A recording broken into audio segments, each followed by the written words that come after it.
Good morning, welcome to Sewing Quarter. I'm Natasha McCarthy and today I have lovely Jennifer Taylor joining me in the studio today, whoop whoop, with more needle cord. Oh yes, different colours from yesterday, loving these. Different project from yesterday. Shall we have a little look at what's coming up today? Oh yes, let's. It's Try It Tuesday, which is confusing as I'm convinced it's Wednesday. Apparently not. I'll get over that. 8 a.m. is our Vogue, woo woo, needle cord skirt, and it's looking lush. At 9 a.m, quilt as you go. Yes, we've got them. We're going to show you as many as we possibly can in 1 hour. Ready, steady, quilt. 10 a.m, we have got a most gorgeous canvas tote bag. Very lovely. Canvas, yes. Then at 11 a.m, whoop, whoop. So useful. Yes, it certainly is. Lots of items back in stock, things that you've loved, other things that you haven't seen, all sorts of goodies, and I get to play with the lot. Woo! That is what we've got coming up today. Now, if you head to the website, www.sewingquarter.com, take a look, have a peruse, shop, enjoy yourself. Also, watch the shows live if you wish to there. If you don't, if you've only got Sky or whatever and you need to watch us some other way, here's the way. So head to the website, click on watch, and as you scroll down, this is the really useful page on the website today. Scroll down, you can message the studio in that little box that's just gone whizzing past there, on the right, there. That comes straight through to us here in the studio. Then underneath will be all the items from today's show. It's like a quick reference guide. So rather than you having to remember the codes, which quite frankly all have the most bizarre combinations, I think they're randomly generated, don't worry about the codes, just head straight to that watch page, and that's all of yesterday's. They are about to whoosh, go. New ones today. Everything on the shows will be loaded on there. So if you've seen something that you love on the shows, that's where it's going to be. Obviously, rifle through the rest of the website, find other things you like, but that's where the show items will be. Now, we have today the very lovely Jennifer Taylor, who's shot to fame in the very fabulous Great British Sewing Bee. Yes, indeedy. And now, it was such a success, it has now become an event in its own right at Excel in London. Now, that is happening from the 21st to the 24th of September. We're going to be there. Jen's going to be there, I'm going to be there. Come join us. And, because we can, we've decided to save you money on your ticket. As long as you use the discount code Sewing Quarter Discount, SQD. Sewing Quarter Discount, that's how to remember it, SQD. And that gets you £1.50 off each of your tickets. Woohoo! Who doesn't love that? It's quite a... I'd like to rename this Woohoo Tuesday.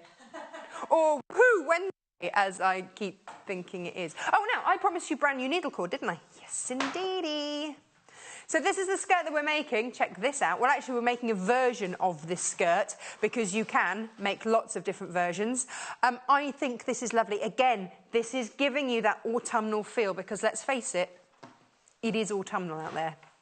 So needle cord first made its debut on the show yesterday with Jen's fabulous Dunga dress, pattern-free Dunga dress. If you missed that show, watch it. It was 8 o'clock yesterday morning.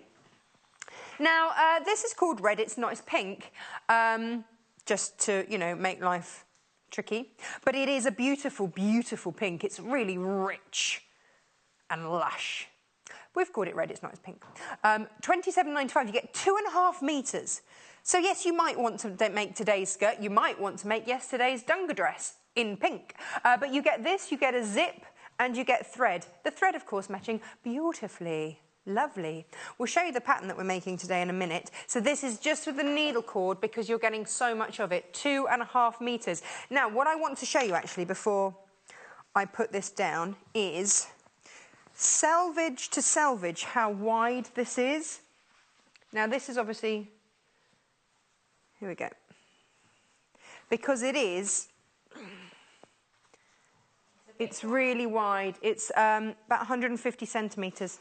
That's about 60 inches wide.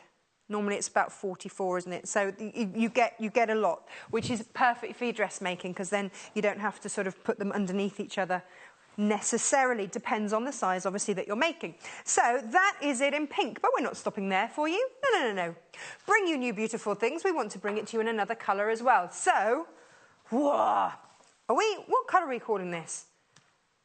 Have we just gone blue? Oh, producer Hannah, can you switch your mic on, please? Oh, brilliant. There we go. Fab. Look at that. That's a gorgeous... Actually, the two together, they're sort of the same lovely tone, aren't they? But this is your blue. It's kind of a cobalt blue, isn't it? $27.95. That is absolutely gorgeous. RSGC 11. Again, 2.5 meters of that. We've given you thread. We've given you a zip. So if you're making today's skirt, you are... sorted. If you're making yesterday's dunker dress or anything else, you might have patterns that is just waiting for needle cord, in which case, here it is. But let's go and see what we're making today. Over to you, Jen. Hello. Hello. Welcome back to early mornings. Oh, yeah. In a row. Happy days. Today. Coffee has been imbibed. It's all good. Yeah.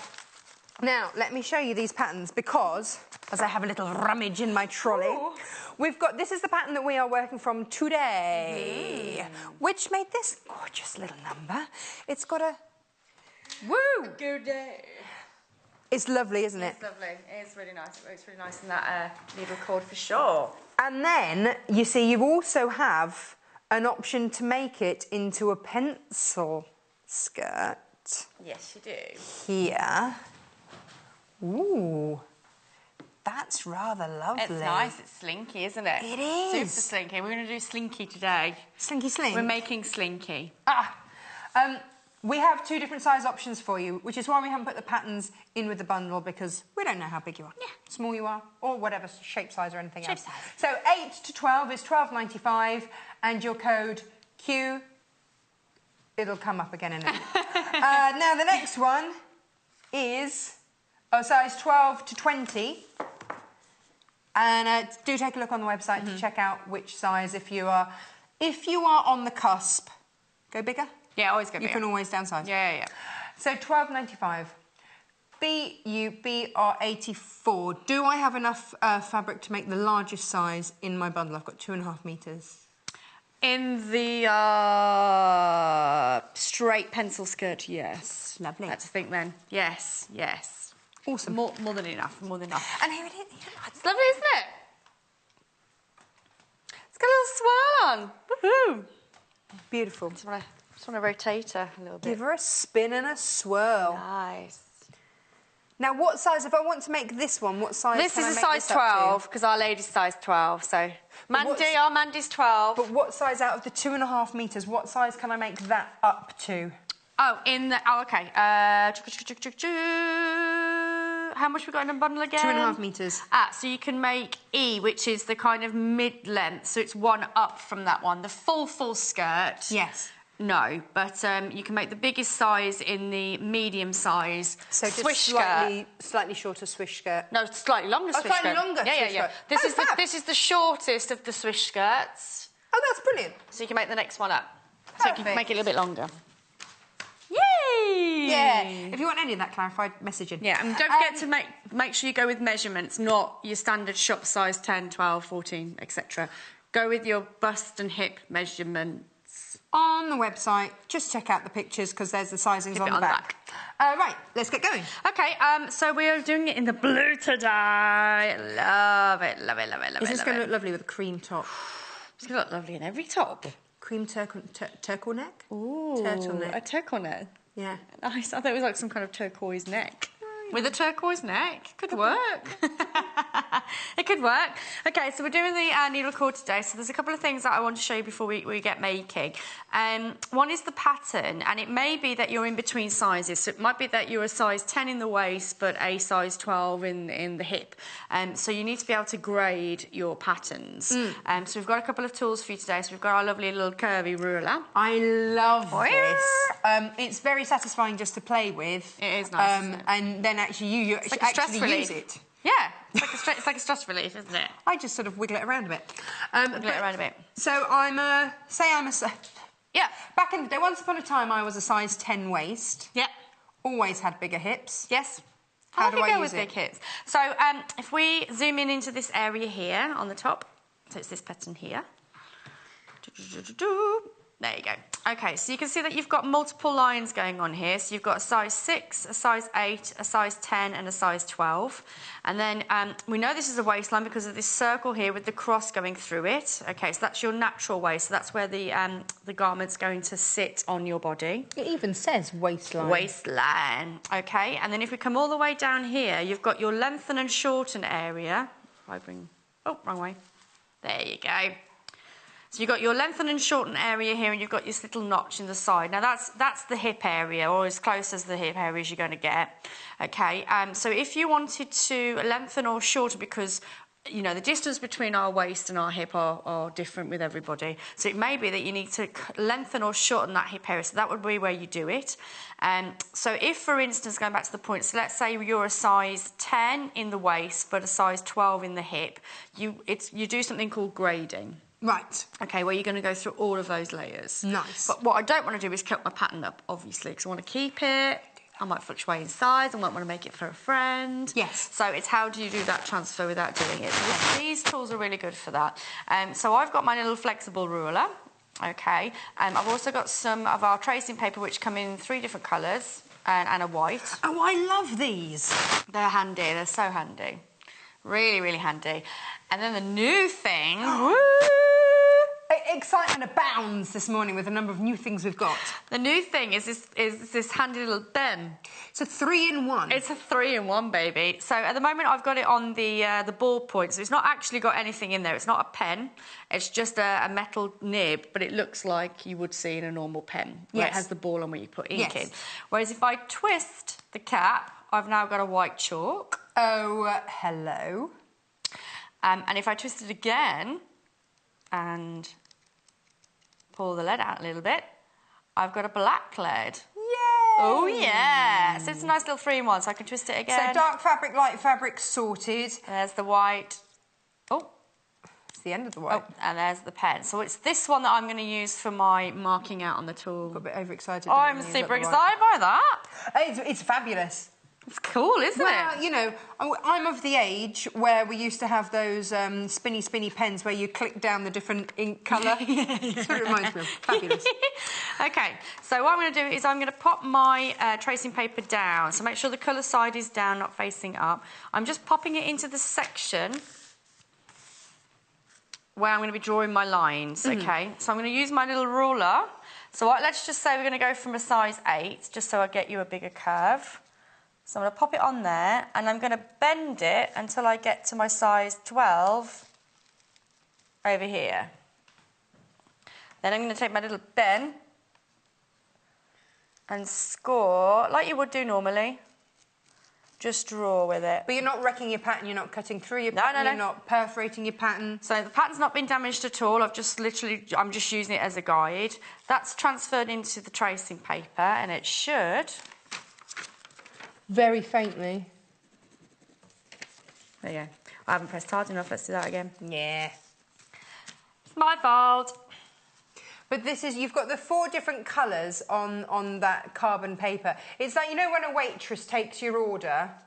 Oh, yeah. It's like that. So exactly you press through, which is fab. This is what it comes like, and it looks very unassuming, but actually it's fabulous. So you get white, yellow, blue and red, so it's going to, there you go. So it's going to show up whatever colour fabric you're working on, and then you just press through, and then you get a line. Perfect. You get a line to score through.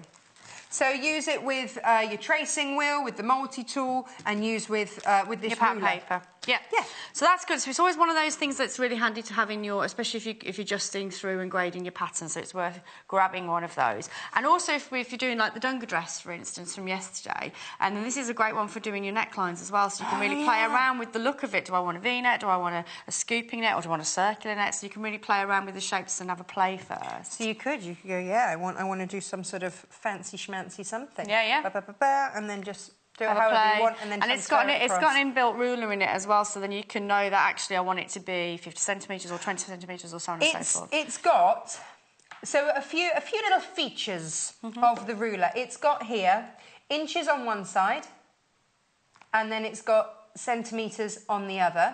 This blue strip here is like a rubber strip, so that when it goes onto your fabric, it doesn't shift. Yeah. So it's got like a gripper, and so then you can really apply some pressure to mark off. So this is £9.50. It's one of those things that you didn't know you needed until you needed it, and then once you've got it and you need it, you've always got it there. You're all over it. Yeah, it's not like it runs out, wears out. Once you've got it, you've got it.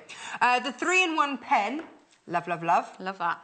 Which is just fabulous. So whether you're working with tracing paper or carbon paper or whatever else you want to call it, you've got that nib there, which looks like a pen nib, but just with no ink in it. If you wish to turn it around, then you've got this nib here, which is your black nib. So mark your lighter fabrics for the darker, and then there is your white one, so that you can then work with that on darker fabrics. Yeah, hip hip hooray! Hurrah! That is brilliant. So, and also you're going to get that precision on you. So that's £10.95 for that. And then your carbon paper is down the bottom there, £3.95, which we call it tracing paper in 4 colours. But it's not as we would normally say tracing paper. It's this. It's carbon paper.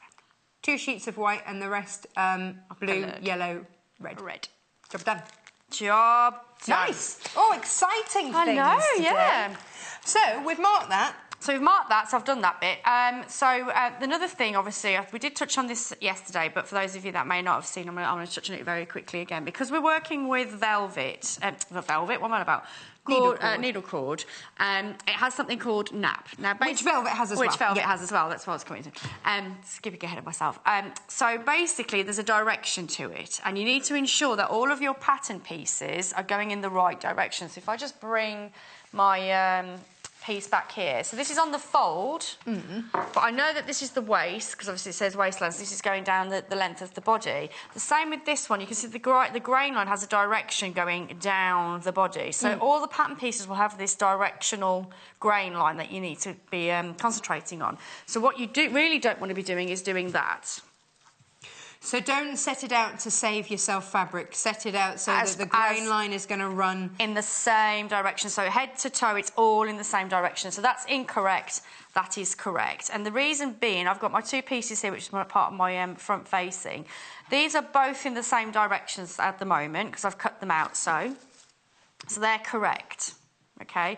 Whereas if for whatever reason, let's say I did it incorrectly, can you see straight away? There's 2 different colours. That's what you want to avoid. Okay. Okay, otherwise you're going to end up with a multi-tonal skirt. It might be a feature, but it will make it... it won't... Design choice. Yeah, design choice.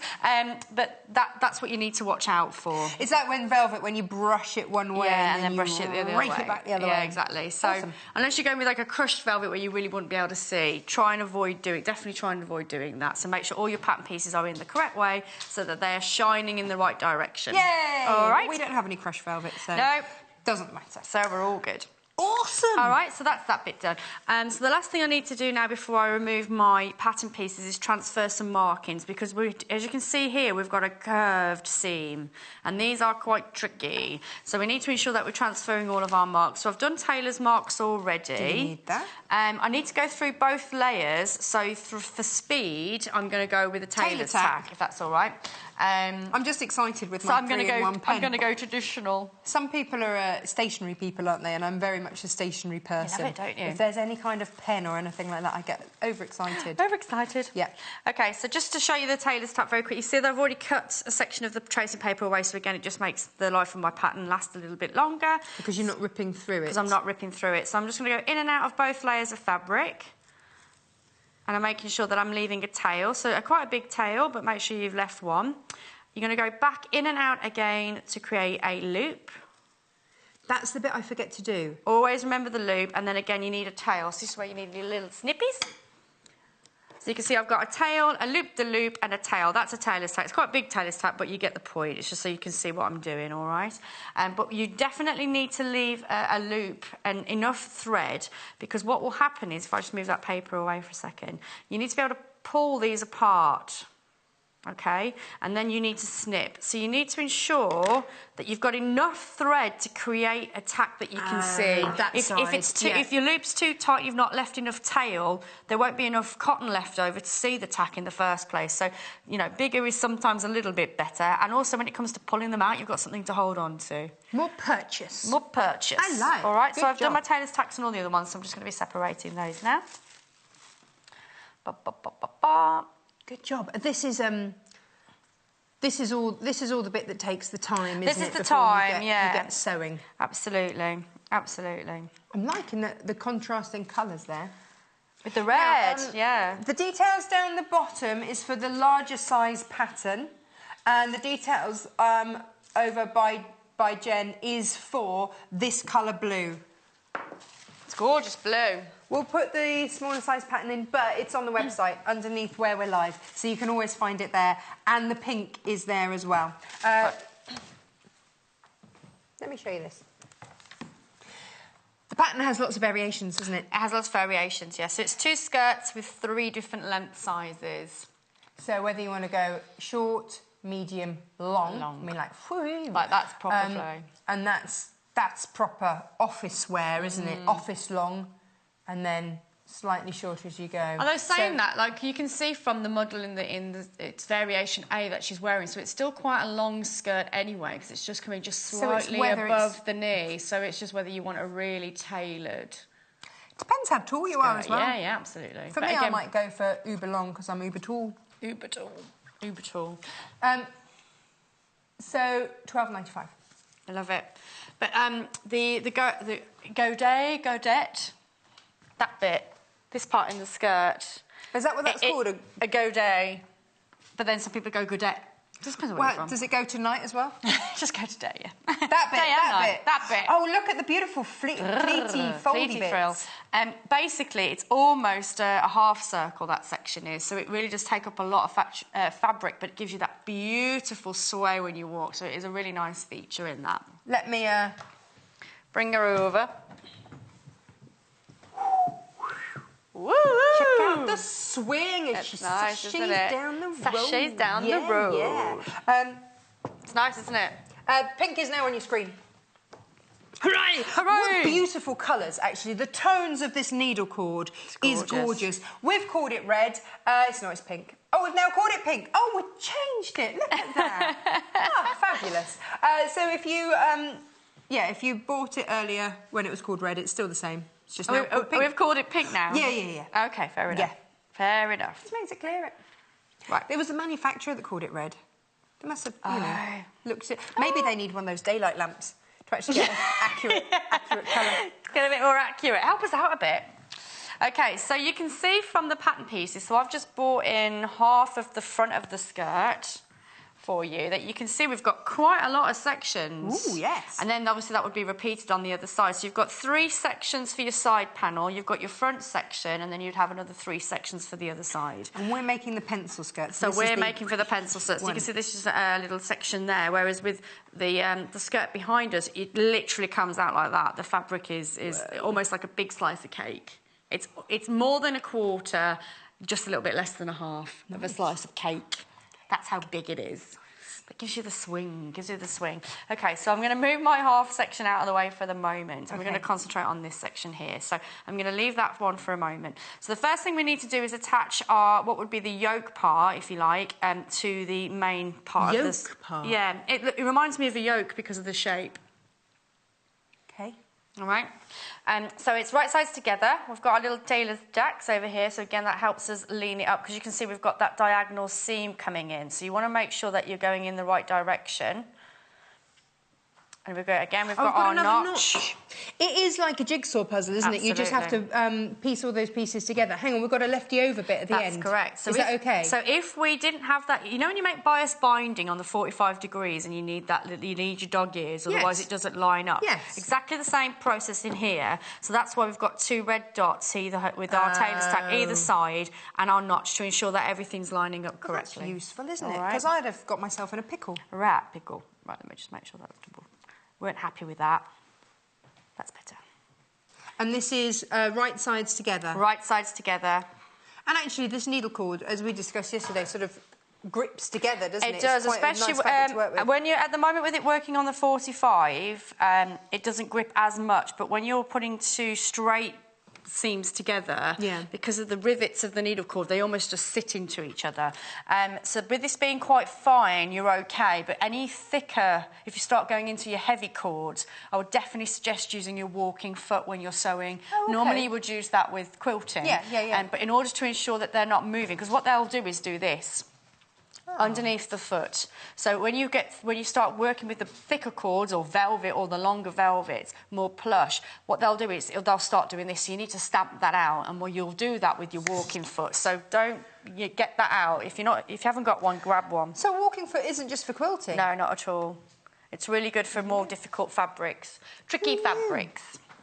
Right then, so I'm going to do a straight seam. So it's a 1.5 seam allowance. Again, just do a little lucky But you stitch. go right to the end? I go right to the end. Awesome. Yep. Cool. Right then, so there's our seam. So as I push that forward, you can see now that our seams are matching here and here. So if if we didn't have the dog ears, then that wouldn't have happened. And is that already giving a shape? It is, isn't it? Yeah, that's already giving you a shape. So if you've got a tailor's ham, we had that on at the weekend, you could, and you wanted to, hang on now, pressing. Can you iron this? You have to be careful when you're ironing it. Do you do it from the other side?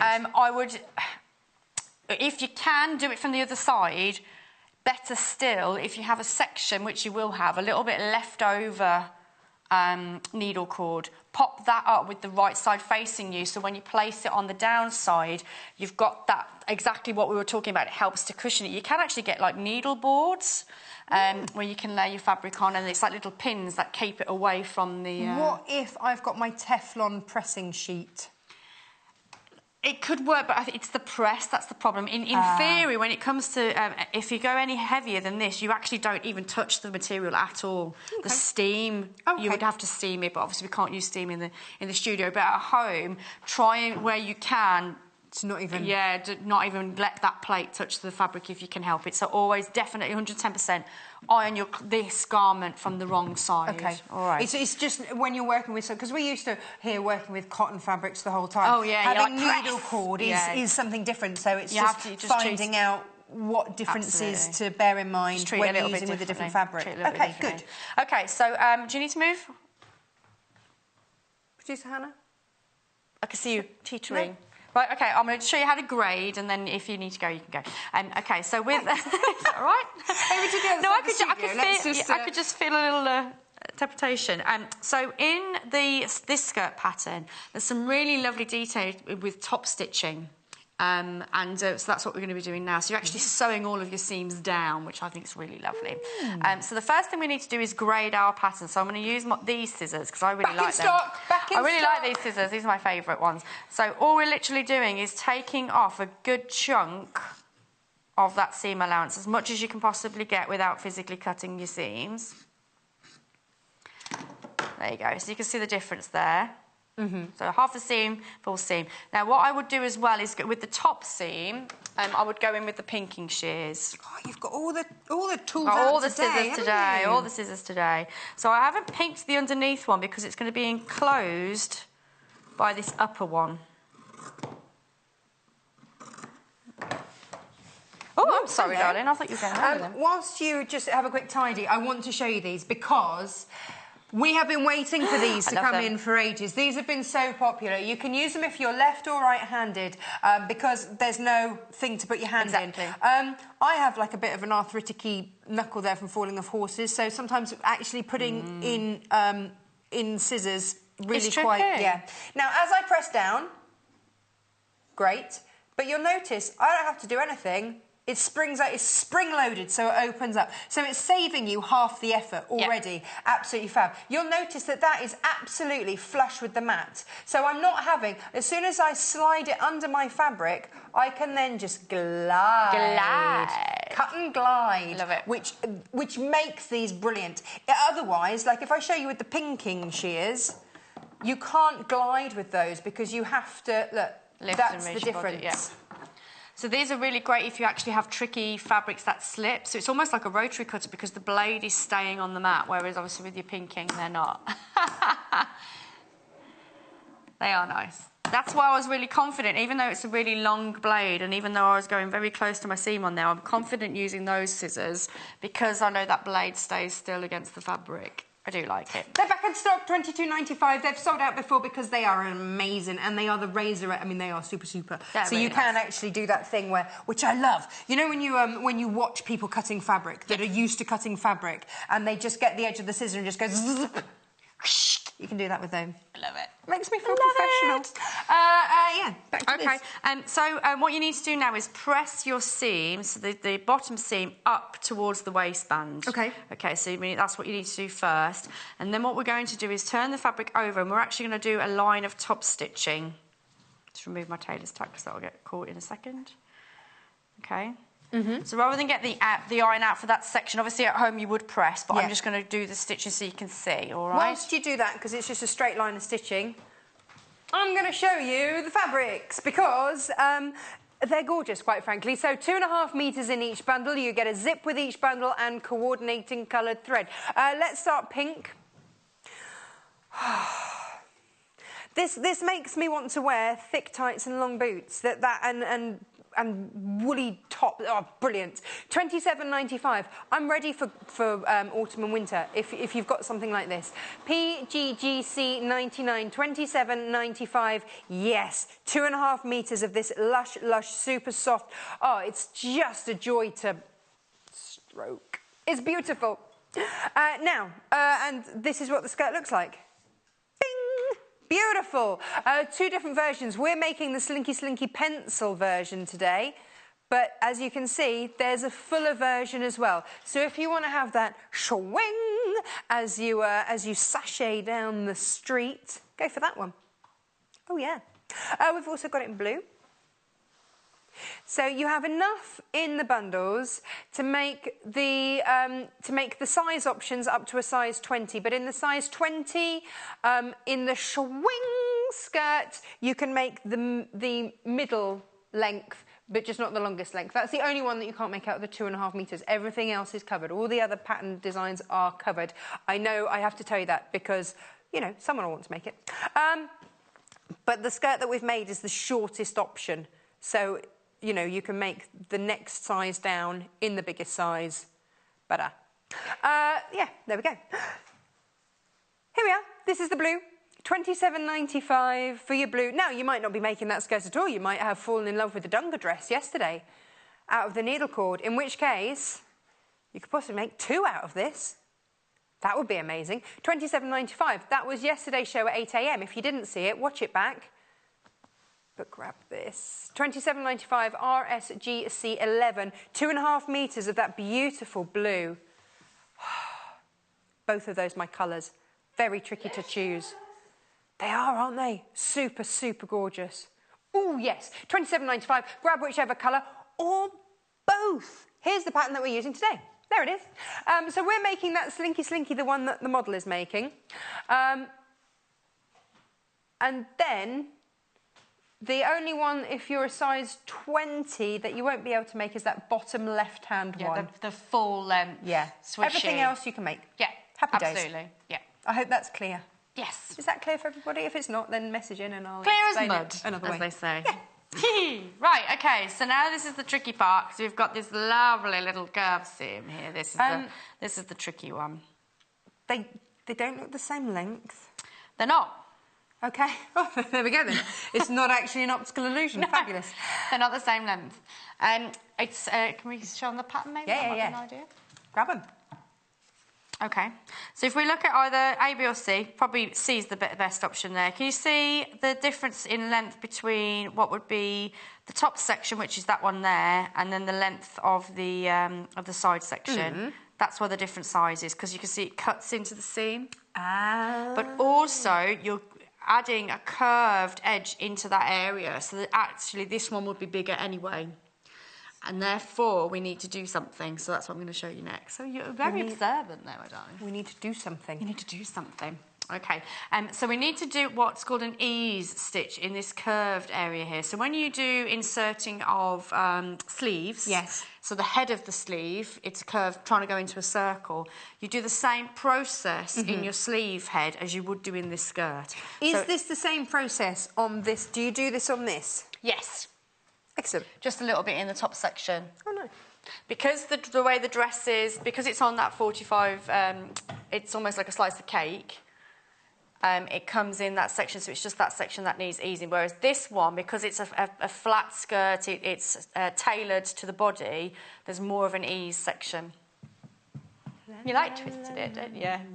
Pink needle cord down the bottom of your screen. Delicious, isn't it? I'm enjoying having her so we can wheel her around today. I'm glad we can swish her, because I think that's what really sells it for me, that skirt, just that swish. That's what I want in a skirt. I want a swish. Swish! Beautiful.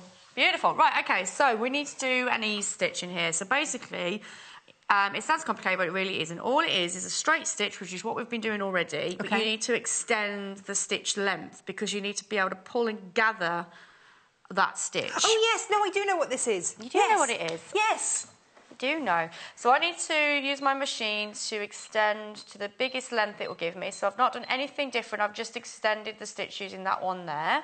And then we're going to sew inside of the seam allowance. Now with this skirt, it's a 1.5 seam allowance.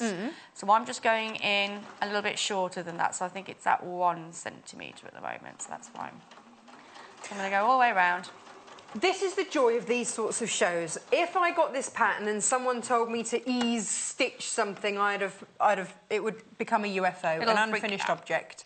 But now, because I've been watching the shows and I've learned, I would now have the confidence to go, oh, no, I've got a curved seam, I can do that. Do you do 1 or 2? You can do 2, but 1 is fine for this section. Okay. So I'm okay, I'm all right to do 1. So the trick here is that you always pull the bobbin thread. Now you notice that I stitch with the right side of the fabric facing me. Yeah. So then when I turn it over, I know that that's the bobbin thread. So this is the one that you end up pulling, okay? So you just need to pull it slightly to give a little bit of a gather, a bit of a taper.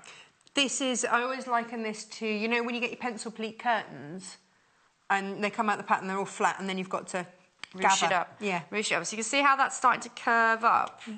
So if you're going to do your dunga dress and you want your curved pocket, so you want a nice, clean, curved bottom, that's the tip for the pocket, just so you know. Just so you know. Right, okay, so once we've gone ahead and done that little bit of curving, we're ready to attach this to our main part of our side skirt. I love how you've managed to get a pocket in already. Even without having a pocket, you've got a pocket in. Well, it's the same principle, but you can see how it's giving you that nice curved edge there. Yeah. And that's the same tip. Obviously, it's half a pocket because it's got a little bit cut out of it. But if it was a scooped bit, I'm sorry. No, I love it. You love a pocket. It's your I love a pocket. intricacy. There's a pocket in everything. Okay, so right, we need to attach this together. So you've got your reference points again. You've got your red point up here. You've also got a tailor tack down here and down there. You need to bring those together. So that's the first bit. I'm going to work with the straight first. So is that because that's the easiest bit? Oh, yeah, I always do the easy bit first. So there's one point and there's the second point, so that's that done. Nice. Going down the length of that straight stitch. And then we've got our little notches there, so I know I'm on the right track. And it's sort of from this point onwards, really, that we start getting into that curved edge. Pinning essential here. I know that you're not big into your pinning. But look what I'm doing. I'm being a good girl. I am impressed. I'm being a good girl. There's a time to pin. And this is one of them. You found it. This is one of them. If you want, because the thing is, you want that clean curve. You don't want any lumps and bumps in that area. So, I've got enough lumps and bumps in that area. Don't need my skirt having some as well. So, as and when, is required. So you can see here straight away where you've got this section here where it looks like it's quite tight, whereas this you've got the extra baggage of fabric there. Yeah. That's the bit that we need to start controlling. Okay. Now, Fiona says, I love this pattern. Possibly it's delicious. Like that. I've just ordered mine. Can't wait until it arrives. Fiona, you're going to have to wait until it arrives. Are you going to make it in the needle cord? Or are you going to pink or blue? Pink or blue? I want both. Tell us what you're going to do. I want both. So we're just easing that around that curved edge now. So again, you can see that because this has got the most fabric in it, this is the part that we're easing. Yeah. I'm letting gravity do the work. So I've got the shorter part underneath and my hand is cupping that. And then I'm letting the gathers be on top so I can distribute them better. So when you start seeing little nooks and pleats like that, you can work them out with your finger. See, it's just gone. It's funny how it works, isn't it? So if you're doing a sleeve head, exactly the same process. Okay. Okay, so not only is it a pocket, it's a sleeve. It's all the same thing. Just applying it in different ways.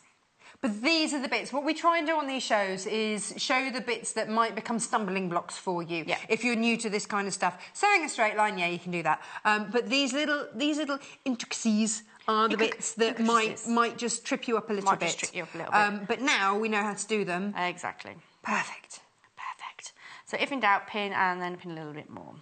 So the great thing about doing it this way, like I said, when you find a little nook like that, you can really just manipulate it with your finger and it'll go. So now that's why I haven't done 2 lines of stitching, because it's only a small section. I can manipulate it on hand. 2 lines of stitching helps do that sort of automatically, especially if you've got a lot to do. Yeah, so if you were doing like an entire... A full section, then a double stitch, I would definitely go for a double stitch. But for something just as small as that, you could get away with just a single stitch. And in a polyester as well, because it's stronger. Oh, yeah, you don't want to do it in a cotton and then snap it and be like, ugh. You might use stronger language. You might very much do that. Right, so I'm ready to go stitching now. So just remember, you've just extended your stitch. Make sure you put it back. So it was 2.4. Aye, boss. All right. Can I show you the swing again while we're... Oh.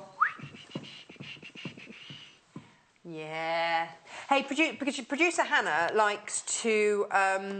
she likes to wear a lot of black, but then sometimes she razzes it up, either with like an accessory or a big hit of colour. Oh. Hannah, I could see you in that. Yeah. You do have an amazing array of necklaces with bold colour. She's not afraid to go out with the necklace, are you, Hannah? She's not afraid. I think. She's not fearful. Didn't she make her last necklace, which I was like completely in awe of? I'm sure she did. Oh. It's like shapes. It's gorgeous anyway. So I'm just doing a straight stitch. Again, I'm not going over my pins. Don't like that. A little bit of time. So this is where it starts getting a little bit tricky. So now we're coming up to our curved seam. So this is where you really need to work with your fingers. Don't be afraid to pop your fingers in there. And you want to be pressing the air out of that seam, because that's what tends to give you those... where you're puckering a little bit, that's where the puckers are coming from. So make sure you're squeezing the air out of it, making sure that you're not transferring any nooks or bumps over to the next pin. So don't be tempted to keep working that frill, otherwise you'll end up with 1 centimetre at the end of the seam. So because you've done all that work in easing it out, make sure you don't transfer it. Did you just come back to a shot and watch me sneeze? Is that just what happened? That's all right. Yeah, lovely.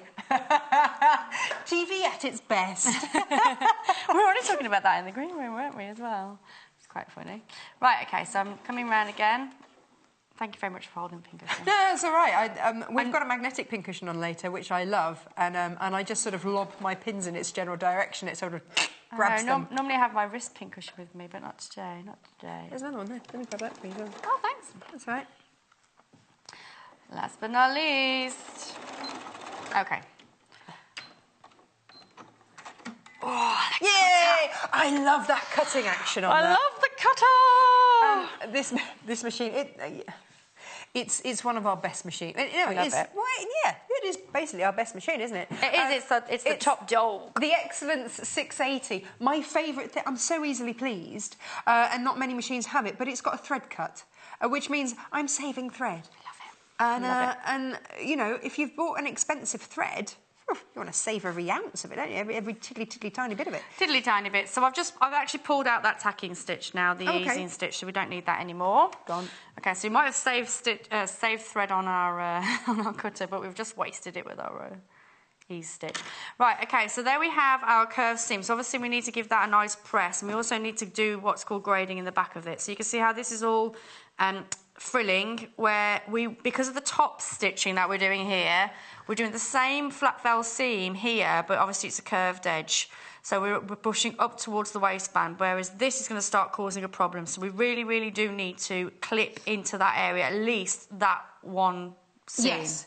Okay. Yes. So a quick way of doing that would be, again, to go in with your pinkers. Sorry, I'm leaning on it. Your pinkers. So same principle, but this time we are going really close. So be very careful with this section. Oh, yeah, no, don't slip and cut through your fabric. That would make me cry. So I'm going quite close, but because it's a pink and you've got those little triangles, it's literally doing what we would do when we clip. So it's just a nice quick way of doing that. Half of the blue has gone.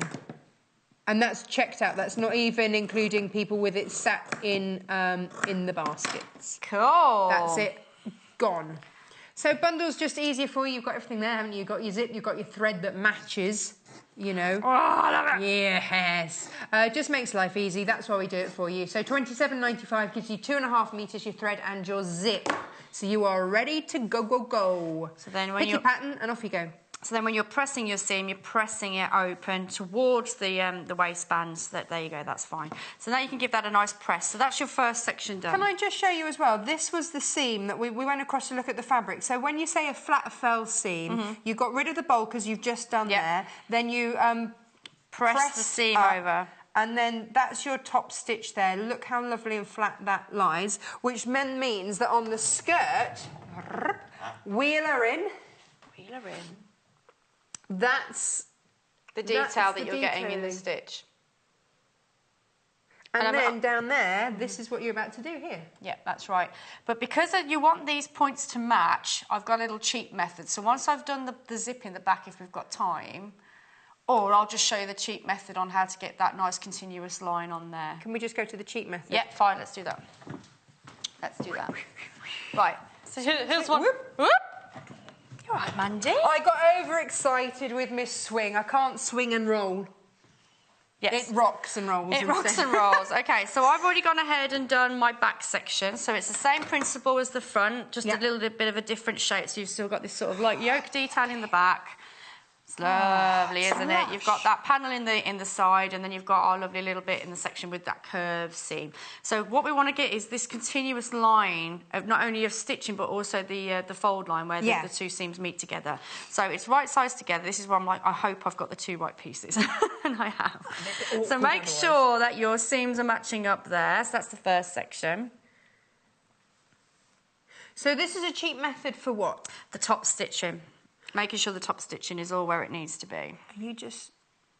Do it. Go on then. Are you just going to do it all in one continuous Do it all in a one. Hey! Well, that makes sense. It does make sense, doesn't it? But it's silly. You wouldn't think to do it that way. So make sure that your seams are... I'm just going to do that section rather than doing the whole thing.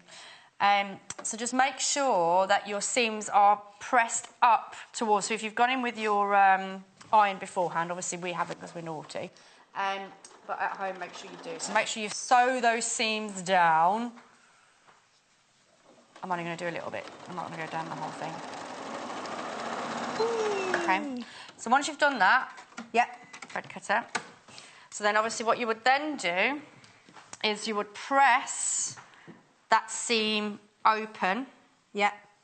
Okay, so again, get your iron in, get that pressed open, make sure you've got something underneath it. So then when you're ready, you can see that your seams are nice and matching here already. That's already done. Yeah. So all you need to do now is just go around and do your top stitch in a one. So rather than top stitch and then try and get them to match, if you're not too great, then what you can then do is just go around. Can you do that with the top bit as well? Yeah, should be able to. Oh no, because I've already stitched. So you could leave that bit as well. Oh yeah. And top stitching literally from the top. From the top. So what you need to do is on your foot, especially with this foot, it's great because you've got the metal edge and then you've got the clear plastic window. Yes. So you can determine how far away you want to be stitching against your stitch line, but make sure you keep it the same. You can move your needle, can't you, as well? Yeah. So if you wanted it closer, leave it on your straight stitch, but use your width part of your machine. So this is the straight stitch section. That's the width. And that's the length. So if you want it to be closer, then you can... that's going the other way. You can move it across using your zigzag section. So that's come closer still.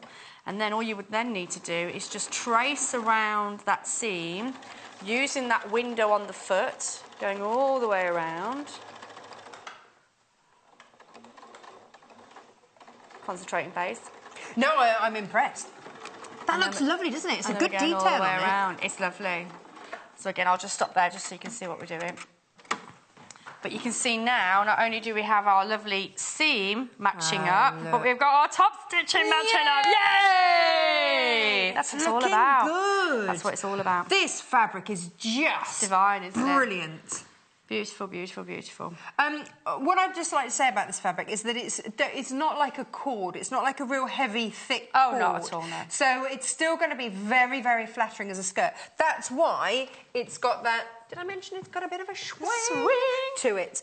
Because it is that lighter weight. Yeah, but it's a lightweight needle cord. It's not a heavy cord at all. And it's actually, I know we're using it because it's almost, we're coming into that autumn. We don't want to say autumn, but we're coming into that period. But you can easily wear this in the summer because it is so light. Yeah. Yeah, so light. Because this is going to be a staple. It's going to be a favourite. Yeah. It really is. My favourite. Yeah. Love it. I had a pair of trousers out of something like this years and years and years ago. lived in them. I did, and of course then wore them out. Did the needle no longer exist? The needle it was just worn patches. Yeah. You could use scraps left over to put patches on your... Oh, on your elbows. Nice. You too could get that geography teacher look. Yes. It's a look I go for. Regularly. You're going to be back in I am. I'm back in an hour. You're making us a beautiful bag. I know, it's a cute bag. Love it. Thank you. You're welcome. See you in an hour. Don't you go anywhere. Come with me. Because, we've got a few other options. If you missed yesterday's, this is what... Oh, let's give you the bundles first. I'm jumping ahead of myself because we're rapidly running out of stock. The blue is here. This is what's on your screen at the moment. Your blue, 2.5 metres of your blue. You get your zip and you get your matching thread, $27.95. So we've got the blue there. That was just on your screen. There we go. Stock-wise, how many of the blue? I thought you said 4. That's why I was like, oh, wow. 4 of those. So, yes, if you want the bundle, grab that $27.95. That's enough for the patterns that we've seen today. Now, if you want the pink, again, it's $27.95. Again, 2.5 metres of fabric and your zip and your thread, which I think we can all agree matches beautifully. Then grab that $27.95. PGGC99 is your code to get that. Only 6 of these left as well, so we're getting very, very limited on the bundles. So, whilst we've been busily working away here, and producer Hannah has seen this stock depleting on these, and our bundles are determined. The number of bundles that we bring to wear will be determined by like the number of zips or something like that we've had. So it's the zips that stopped us putting more in because we do actually have more of the needle cord. So if maybe you watched yesterday's show as to how to make the dress. Oh no, is it not letting you do it?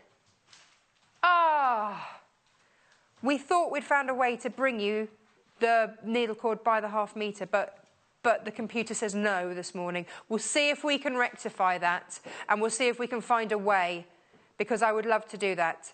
But if you want to make the needle cord dress, details for in the book. Can we bring the book up? Yeah, we've got the book. Sometimes our computer just says no for no apparent reason. £12.95, NXSP 43. And then you could use... So if you didn't get the pattern for today, but you want to make the needle cord, the dress out of this... Here we go. It was right at the back, wasn't it? The details for... Here it is. So you've got 2 different options. Full instructions... It's a no pattern dress. You make your own pattern according to... There we go. So that's the 2 different options. You either do it as a tunic style there or as a dunga dress there. So if you've already got the book, then you can bag the bundles and then you can make that... Oh, it's on the front of the book as well. There you go. You can make that. Now, the pink needle cord here... 6 of these left, $27.95. Really stunning. This is, just so popular today, and with good reason. Look how gorgeous it is. So we only used 1 metre of this yesterday on a size 12. So this green dress here used up 1 metre of of needle cord, because it's really wide. It's 150 centimetres wide. That's what, about 60 inches wide. So you could get two of those dresses out of this with half a metre left over, so you could make one for your daughter or granddaughter. That's the only way that we can do it at the moment. Computers. Now, the patterns for today. Here they are. This is the pattern. Now, just to reiterate, if you are a size 20 buying the bundle today, then you can make this, and this. You just can't make the longest length of the full skirt. Every other size, you're fine. You can make everything out of it. And this is £12.95. BUBR 84. And that's in size 12 to 20. If you would like it in size 8 to 12, it's down the bottom of the screen there. There you go. Awesome. So that is how you can get all your different options today. Oh, this needle cord is just divine. Someone's just asked the blue needle cord. Can they still get it? Oh, we're just going to check and see how many we've got. Thank you, Jay. Oh, he didn't give a little wave. They didn't realise just how low in stock we were getting. If in doubt, give our customer services a call, 0800 112 4433. They want to make the Dunga dress today out of the blue. Good choice. Nice. Fabulous. Are we going to show that later? Do you know? Oh, okay. Don't forget, these are back in stock. They are now on the website. These are we like to call them pelican scissors, but they are actually Fiskars dressmaking shears. Please do check out your baskets. Make sure that you don't miss out. £22.95. Yay. We're up next with all sorts of quilting as you go. See you in just one moment. Follow us on Pinterest. Search for our Sewing Quarter page and follow us to discover sewing work we create and love.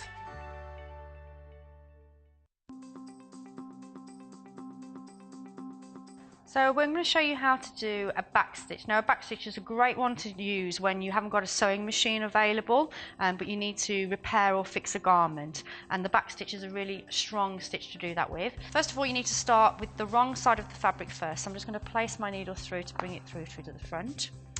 And then you're going to go backwards. So I'm going to do quite big stitches here so you can see what I'm doing. So that's the first stitch. Now this time you're going to come and bring your needle through, but the same distance as your stitch. And then you're going to go into the first hole that you came out, and then go back through to the back. And then I'm going to come all the way over again, the same distance, and then through again, and just keep repeating that process.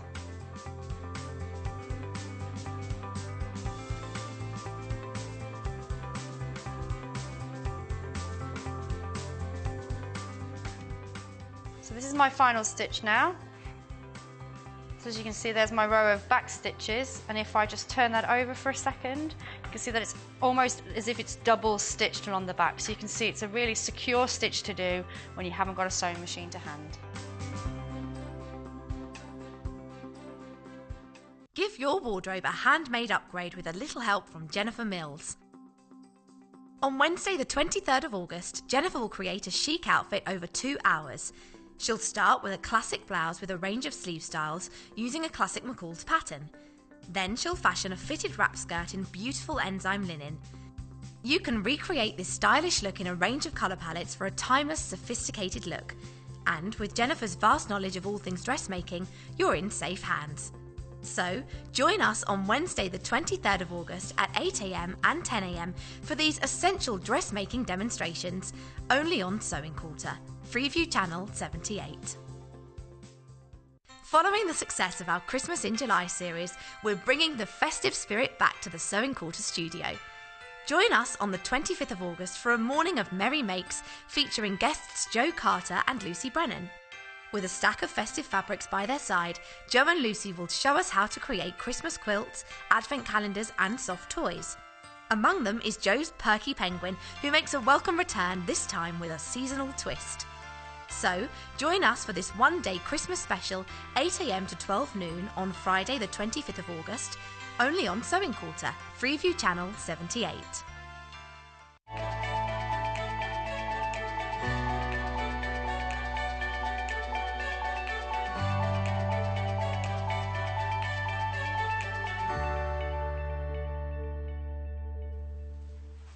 Hello, welcome back. Now, a lot of you big fans of quilting as you go. It has absolutely taken us by storm here in the studio. Big debates before we ever brought it to air, saying, well, you know, do quilters like quilting as you go? Yes, in answer, yes you do. Here's how it works. You get this. Say, for example, this is the London Labyrinth, I do believe. Yes, this is the London Labyrinth. And the beauty of it is, because where a lot of people come unstuck, is that possibly their machine isn't bigger enough to quilt a huge quilt that's all made all in one go. So what this does, I like to call this a modular system. So you'll see each of those blocks is done individually, and as you sew, you are quilting. So literally you quilt as you go. And the pattern is printed onto the batting. So it gives you a guide, it shows you exactly how to place things. Let me show you. So, for example, you can see, because they're in two different colourways here, this is the London Labyrinth. This is in Tulip Pink, which is really rather gorgeous. And it gives you full cutting instructions, how to cut, what length to cut, what size to cut. You then cut them, and then it gives you the numbers. So it's quilting by numbers as well. So if you can see on the back of the pack here, you've got different numbers. So you've got like 11, 15, so you know the order in which to place them. Then you use this line here as your sewing guide. So you will sew 1/4 inch off from that line there. Now you get 6, sorry. You get 6 blocks, 12 by 12 blocks. That's what I'm trying to say. 6 12 by 12 blocks per packet, which will make up a quilt that size. If you buy 2, then it's modular, and you just would join another one on. So you just make them as big as you want. So you could get different designs and put different designs together. You know, you could have a London Labyrinth there, you could have a different one there, and you could then mix and match them all up. A lot of you doing that as well. But if you wanted, say, London Labyrinth, and you wanted to do something this size, then you get 2 packets at £11.95. So the London Labyrinth is that, and that's 2 of them. So the other thing to show you is how to join them, because you'll notice then that you've got the stripping. So at any one time, the only amount that you are putting through your machine to quilt is that size. So you apply the backing first, and then you have your wadding, and then you sew. So each bit, when it's done, is already quilted. Now, next quilt as you go, what other options do I have? Oh, look at all these down here. Are they all my London? Oh, this is your Mosaic Magic. Let me show you the Mosaic Magic. Not on. Here I've got sophisticated stripes. Is it stripes or strips? Can't remember. Sophisticated strips. All done in strips, this one. Now this is going to be a slightly different price. Oh, this is going to be £11.95 as well. This is 80/20, so this is 80% cotton, 20% polyester. When you get anything, here's how these work. If you see one that's £11.95, it's 80/20 wadding, okay? That's what the wadding is in here. The other ones, which are slightly less expensive, are polyester wadding. If you're going for an 80/20 wadding, you will need a spray adhesive, okay, just to put your backing on. So £11.95, that's the difference between the two, just so that's entirely clear for you. NTEQ 46, and that's your sophisticated strips. That's that one. Nice. Your London Labyrinth as well is 80/20, so you'll need a spray adhesive for that as well. But if you are getting something like your hopscotch, you can see this is polyester. This is all polyester batting. That's the pattern that it looks like. I've got some examples to show you. But you can see on there, if I tilt that forward, You can see how the lines are there, the numbers are there. You just do it number by number and build it up. Full instructions in here. Watch back any of the shows as well, just to give you an idea on how to use it. So that's how it comes, 6 12 by 12 inch blocks. That is one finished block. So when you get it, it could just be a cushion front. You could have that as a placemat. You don't have to do it. We had one the other day that was done just as a table runner. So our designer put 4 together as a table runner and then did 2 placemats. What a lovely gift for someone moving into a new home or something like that. So then you see you build up, adding on the next. And then on the back, the only bit of hand stitching then that you'll need to do is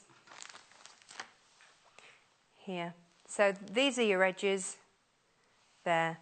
You will sew that bit of strip down the middle there and this longer strip here.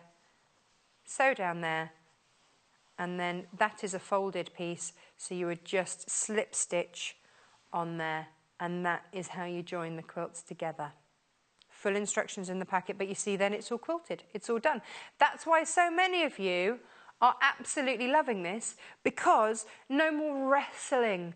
You know, and sometimes it can be a wrestle to get masses of fabric underneath your machine, through your machine to quilt. So you can make a great big quilt. Let me show you in That's so that you know exactly which one it is.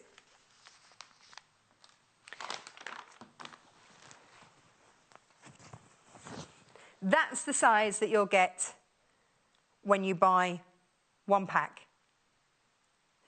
So then just add in as many packs as you want for the size that you want. Each of those squares is 12 by 12. Now, let me show you the instructions, because you do get full instructions.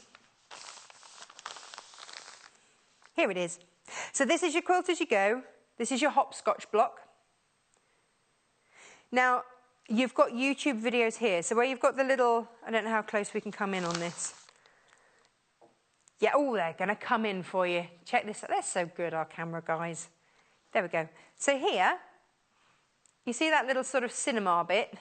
That shows you where to go if you want to watch a video. If you don't, you know, if you can't find the shows from us where we've done this, if you want to watch a video dedicated to the hopscotch block, then you've got that. Now, what a lot of our designers do when they're deciding on colour choices, things like that, they'll photocopy this sheet, and you'll see here, you've got almost like a template, and then they'll colour in and decide what colours they're going to do and have a look and see if it's how they want to do it, rather than wasting the fabric to do it. So you've got that option there. And it tells you here 4 different fabrics, and then which ones, which pieces, which number pieces you'll use for which fabric, so you can then coordinate. So when Joy comes on and does this, she's super organised. She'll have a highlighter pen. She'll highlight which piece is fabric A and what it's going to look like on there. This is, you know, this is the housekeeping. This is if you want to do it that way or just go straight in. And then it gives you the cutting instructions down here. The cutting instructions are per block. So if you're changing the colours up, switching the colours up for each block, that will cut you 1 block. So if you've bought 1 of these, then you would cut 6 blocks out. If you've bought 2 of these, you can cut 12 blocks out. It's entirely up to you how you wish to do it. If you've bought different blocks and you're going to do a quilt with all different blocks, then that will make you 1 of these blocks. And then down the back here, it gives you full instructions as to how to sew it together. Because I know that this is the bit that often worries people. So that's your front, that's your back. You trim it down, and then you've got your batting, and it explains. You put 1 line down there, and then same on the back. Sew down the raw edge line, flip it over, and stitch. But it's all step-by-step instructions there. So if you are after the hopscotch, and this is all in Joel Dewberry fabrics. Ta-da! It's lovely, isn't it? Really lovely. And of course, they change so much depending on what colours you'd use. So you could do it in sampler. You see, I keep saying it because this is basically what I want to do, so I think it's a great idea, is to get all the different ones and mix them all through. Then you'd look amazing. Yeah. Hopscotch. Now, the Rolling Stone one is the one that we've got here. But to give you an example of just how different it looks when you do it in different colours, this is done out of some of our new fabric. You'll see there you've got some of the linear, but you've also got, this is a new fabric that we've had in. And you've got your dragonflies, and then you've got your Chinese, I think it's called Chinese garden or something like that. So that's that. But what happens if you just do it in plains? What a completely different look that is. Rolling Stone's lovely, isn't it? Really beautiful. So it doesn't have to, you don't have to use really expensive fabrics. It's entirely up to you. Lots of you multi-buying with good reason, because it's just a fabulous way of doing it. Absolutely fab. Do you know what I would also be tempted to do? And that is, because on the back you can see, I'd be tempted to do the backs in different colours too. And then the back's going to have interest as well as the front. But each piece, you're never going to put more than 12 by 12 through your machine. One of these pieces, which is brilliant. So this is a polyester wadding. There you go. This is your 100% polyester batting. Now, this does have some, what am I trying to say? Some adhesive on it. But just be very, very careful. We had a great tip from Jane the other day who said use your steam function just to sort of moisten that glue.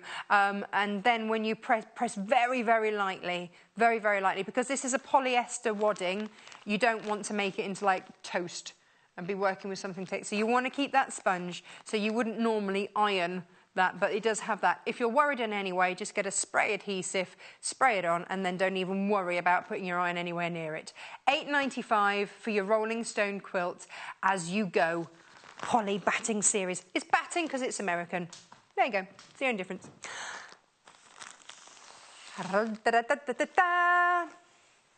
Now this is your fair and square. Do you want to see what it looks like made up? Again, this is your, of course. Ta-da! Fab, isn't it? So you could... Should I get rid of that? Let me get rid of that. And then, so yeah, this is your fair square. You can add post-it notes if you want to it, if you wish. But that is your fair square. Again, buy as many as you want. Put them all together. This was done with some fussy cutting so that you've got those beautiful roses. Yes, that's Tanya Whelan fabric, that is. I think we had that in the sale. I think that a lot of you managed to get a hold of that in the sale. Don't know. Have a look on the website if you fancy that. It's pretty, isn't it? I love that aqua and the pink. Oh, would you like to mix that with the Rolling Stone? I could do that for you before your very eyes, producer Hannah. Because check this out. What if you do? I'm going to put this on the overhead.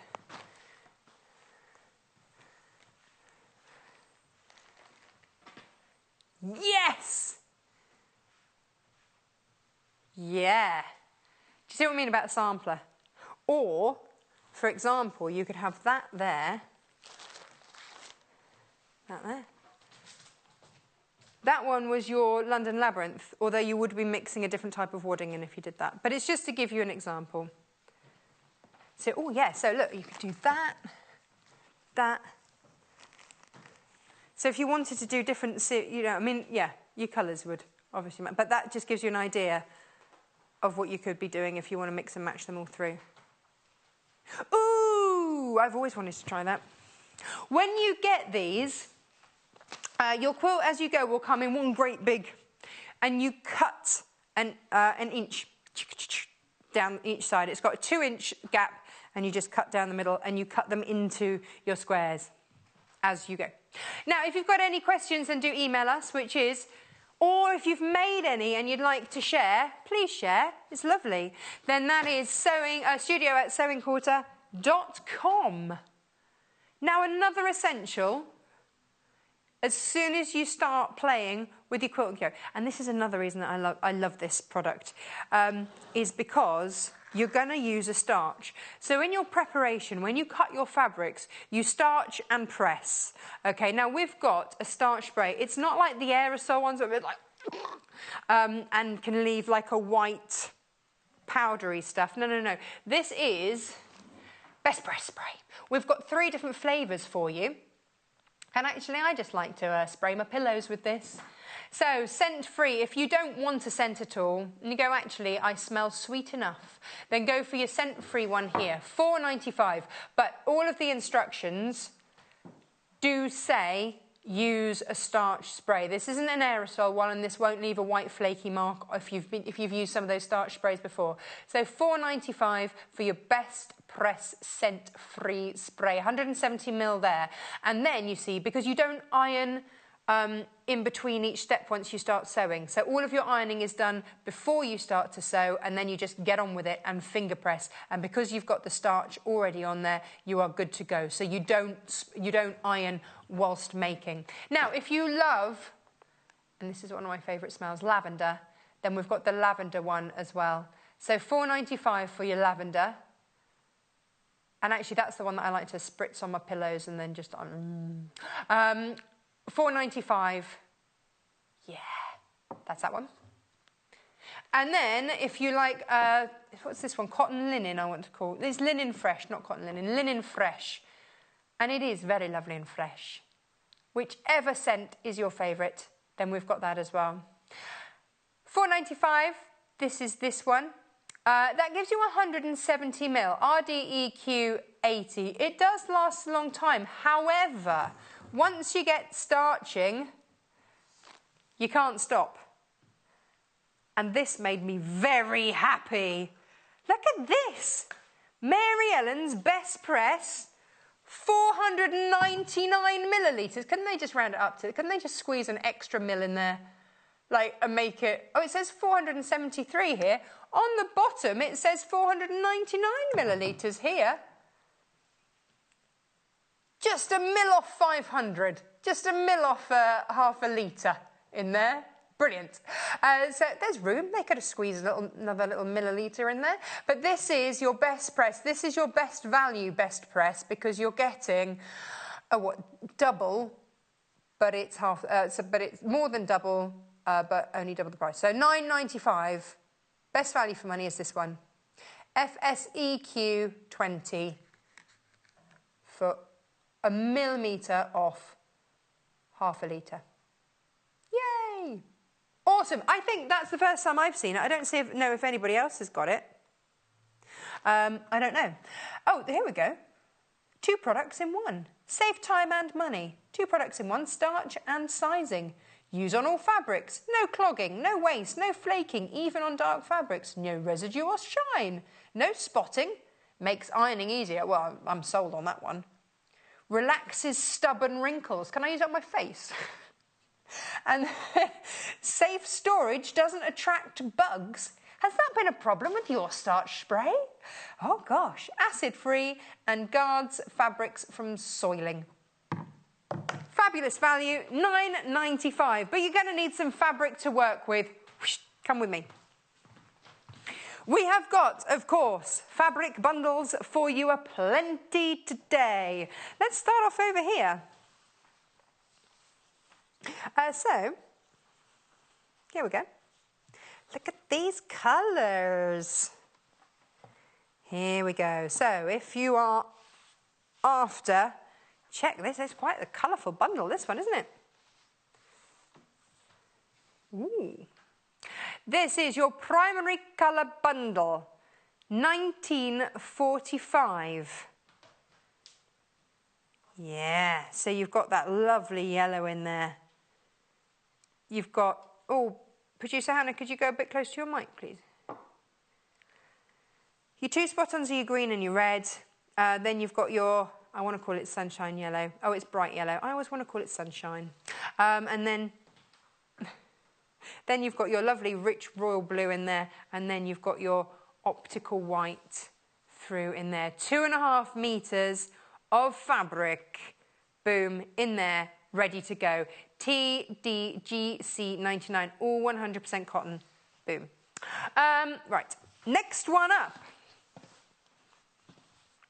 Oh, this is a slightly different kind of a bundle than what we're used to.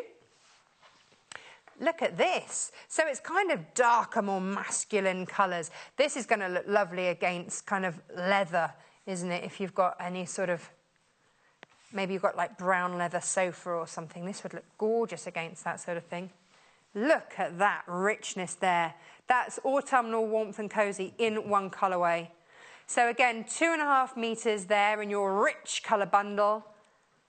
$15.95. Yeah. Look at that, I'm loving this. So you've got your, I'm really struggling to hear you there, Producer Hannah. You've got your port, dark blue, Vienna orange, dark green, and ochre, yeah. It's fabulous, isn't it? I thought that might be your favourite colourway there, Producer Hannah. And now, maybe you want to go pastels. Why not? Pastel me up. Here we go. Yeah, we don't see actually all of those colours very often, do we? Here come your pastels. So here you've got 4 different pastels. Which one are you getting a metre of? $15.95. Metre of lemon in there. There's your lemon. And then you've got 1/2 metre of baby blue, 1/2 metre of your mauve mist, and 1/2 metre of your pastel pink. So that's how that bundle's coming together. The other bundles that we've seen so far, you're getting 1/2 metre of each. This one, you're getting a metre of your lemon. Just gives you different options. $15.95, HHGC 60. Yeah. Now, pastel spot. Oh, you might want to mix and match these two together. Just as a thought, because, oh, hang on, controversially, check this out. So you get 1/2 metre of each of these, but I'm going to pop that next to there because I want to show you that if you do go for both bundles, then if you go for the pastel, look how beautifully they go. So this is your pastel spot. You've got the grey, so you get 1/2 metre of each of these. Silver spot on there.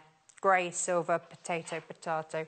Then under here is just your pastel bundle, which details down there. So this is $24.45 in your spot on. If you want it just in your plains down there, $15.95. But you can see why we've got the 2 in there. So if you wanted to do a contrast in terms of pattern, then you've got exactly the same shades, but just in your spots there. Beautiful. Might leave that there actually. I'm enjoying that. Oh. Am I allowed a favourite this hour?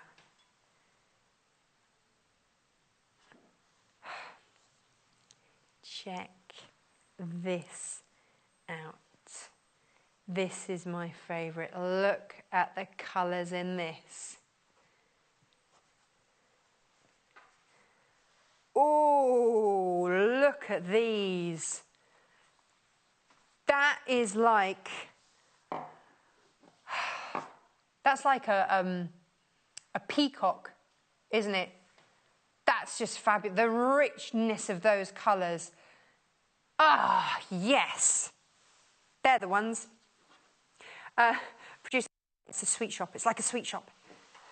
Working here is like a sweet shop. I want everything. Look at those colours. Don't they work beautifully together? Yes, yes, yes to this. Ooh, what are we calling it? Bright bundle. Well, yeah, it is a bright bundle.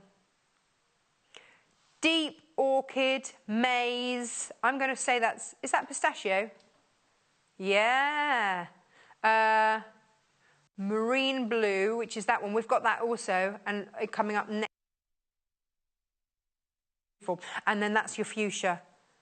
Yes! That's got my name written all over it. Just if anybody was interested. $15.95. Awesome. Oh, which one are you going for? Which one's most popular, Producer Hannah? At the moment, pastel spot on. Well, you know what? You can't beat the old spot on, can you?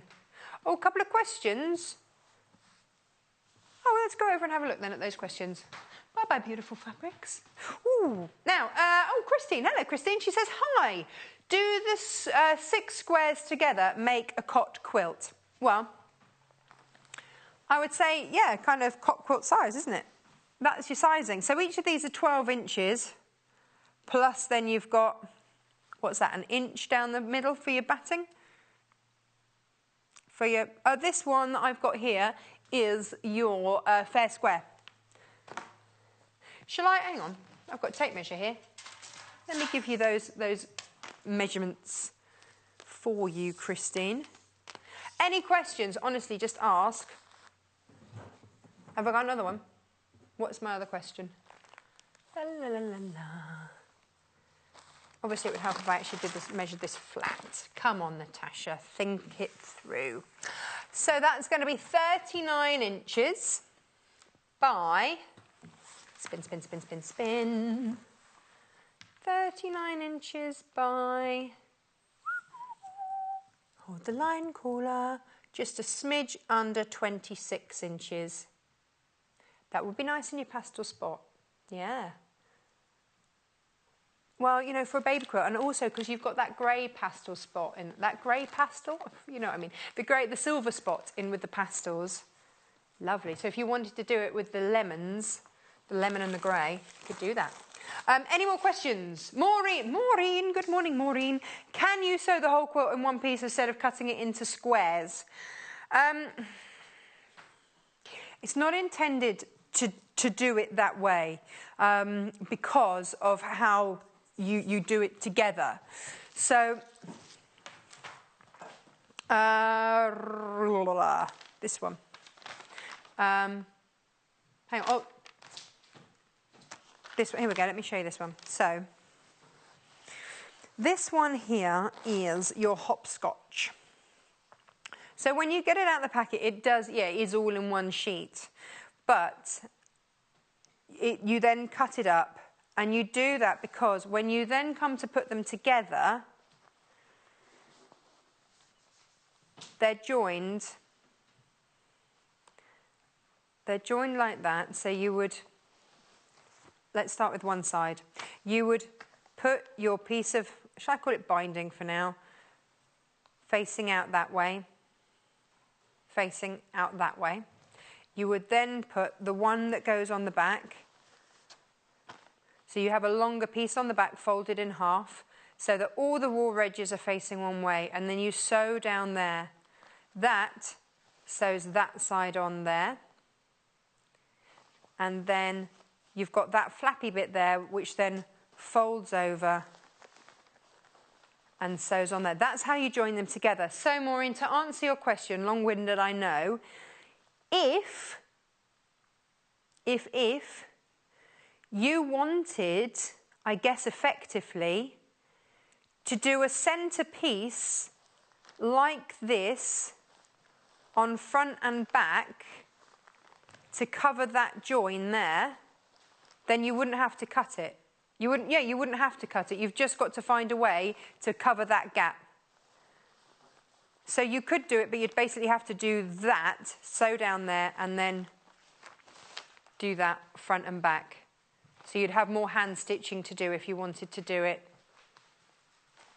the long-winded way. There you go. Now, sophisticated stripes is slightly different. It doesn't come in squares because that is one great big one. We had that in the... Oh, we can't find it right now, okay. But this one is one great big one. Do you want the size?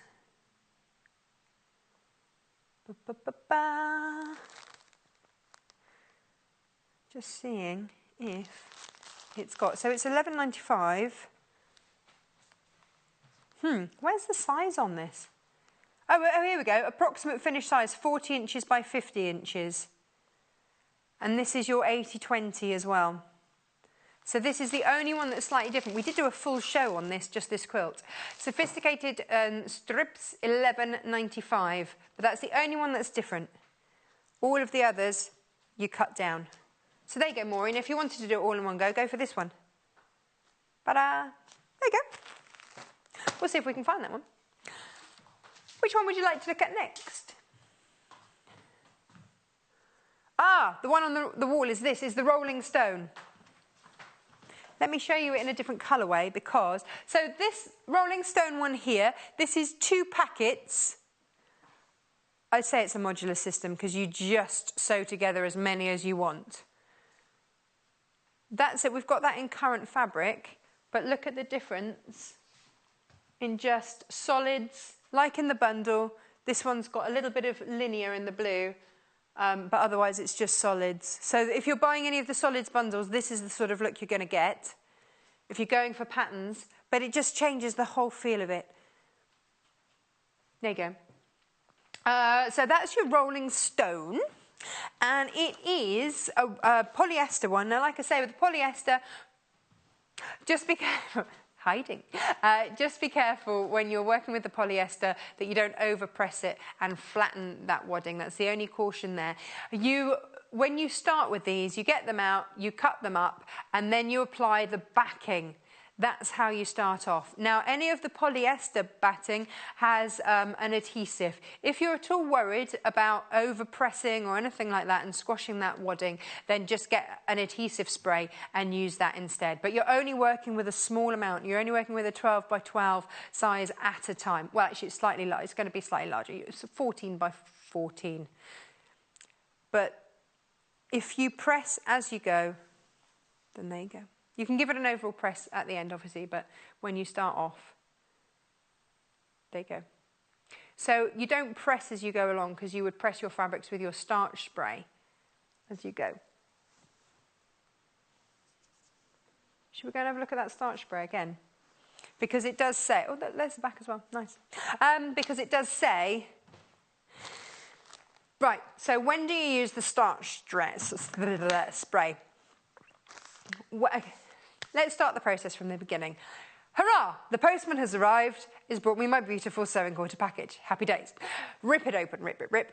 Get your packaging out. Brilliant. Open it up. First thing that you're going to do is read the instructions, obviously, all of that. Cut your fabric into the 6 constituent parts. Remember, this is 2 put together, so you get 2, 4, 6. They are your 6 squares. You cut those as per the instructions, leaving, I believe it's 1 inch outside the size of the square.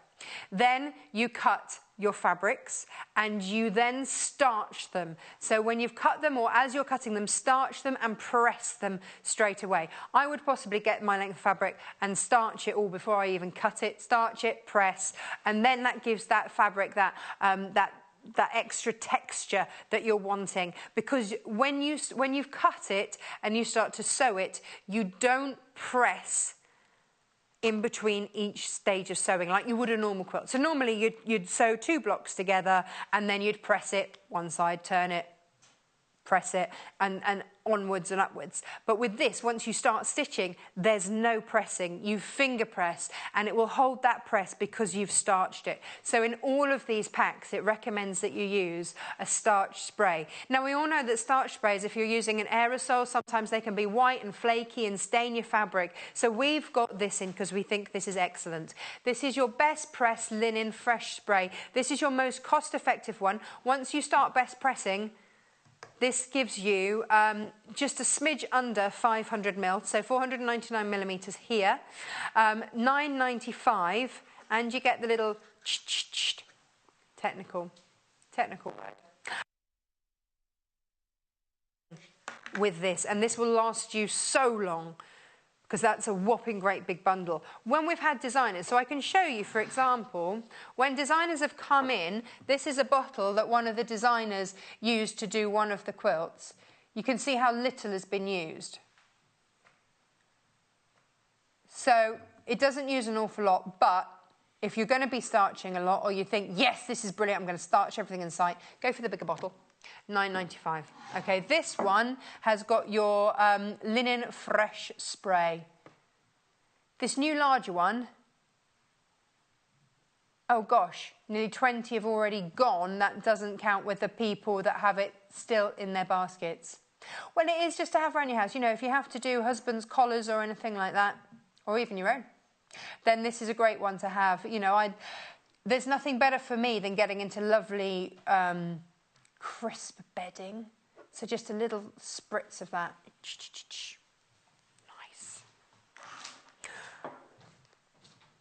Oh, Theo from yesterday, feedback on the bundles. Theo from yesterday was a 4-year-old who was watching the Cave show, and he now controls television. We realise he is the controller. He likes the bright bundle. I'm with you, Theo. He's all about bright colours. Theo, oh, Theo controls us. Good morning, Theo. He's 4 and he's a big fan of bright colours. This one gets the thumbs up. So Theo's thumbs up, and it's also my favourite. Ah. Oh, Theo knows, doesn't he? I would just like to say I did not prep Theo. You know, he has not been in any way, shape or form prepped for the show. But Theo, good job. Theo's a friend of the show. What are we going to do when Theo goes to school? He'll never go. He doesn't need to go to school. Look, he's already fabulous with colour. He can stay home, be home educated in colour. Is that all right, Carrie-Anne? Carrie-Anne's his mum. We're just, you know. Right. So you've got fuchsia. You've got, let me remember, that's maize, that's it. You've got pistachio. You've got orchid, is that? Oh, deep orchid, not just any old orchid, and marine blue. I do try and remember the numbers. Now, something to bear in mind. Ooh, looks like a butterfly. If you multi-buy, these are already pre-cut. Okay, so they will come, if you buy 2 of these, you will get 2 bundles like this. You won't get a metre length of each. If you want a metre length of each of these fabrics, go to the website, go to Shop by the Half Metre and get them. That's why I give you the names as well. So if you see a colour that you absolutely love, then you can find it on the website and buy 5 metres if you want. If you're buying large amounts of fabric, just easiest way is to go to the call centre 0800 112 4433 and ring them. They are there, happy to help. They can talk you through everything and make sure that you get the right quantities. Because say 3 quantities in your little box is 1.5 meters. It's 3 lots of half meters. I say this not because I don't think you can do maths, but just because we have new people joining us all the time. But that's how we sell a lot of our fabric on the website. We've got pre-cuts, of course, and all of that as well. But we are one of the only shopping channels that will give you fabric by the half meter, however much you want. These have been cut. These are already bundled. These have already been cut. So if you're buying 2 of these, they will come as you see them here, in half metre lengths for $15.95. Oh gosh, 1/3 of this already gone? It's because it's Theo's favourite. Good lad, Theo. Good boy. Do you want to look at the darker autumnal one as well? Because that's my second favourite today. Because normally I like the pastel colours, you know that. But what I am trying to work out is how I can sneak a quilt into my husband's kind of office without him noticing. Which means there can't be lots of flowers, it can't be flowery, can't be any of that. But I think in these colours, I could get away with it. Yeah. Or maybe if you've got like an older house with beams and things like that. They are snuggly up colours. So the brights are happy, happy, happy colours. These are snuggly colours.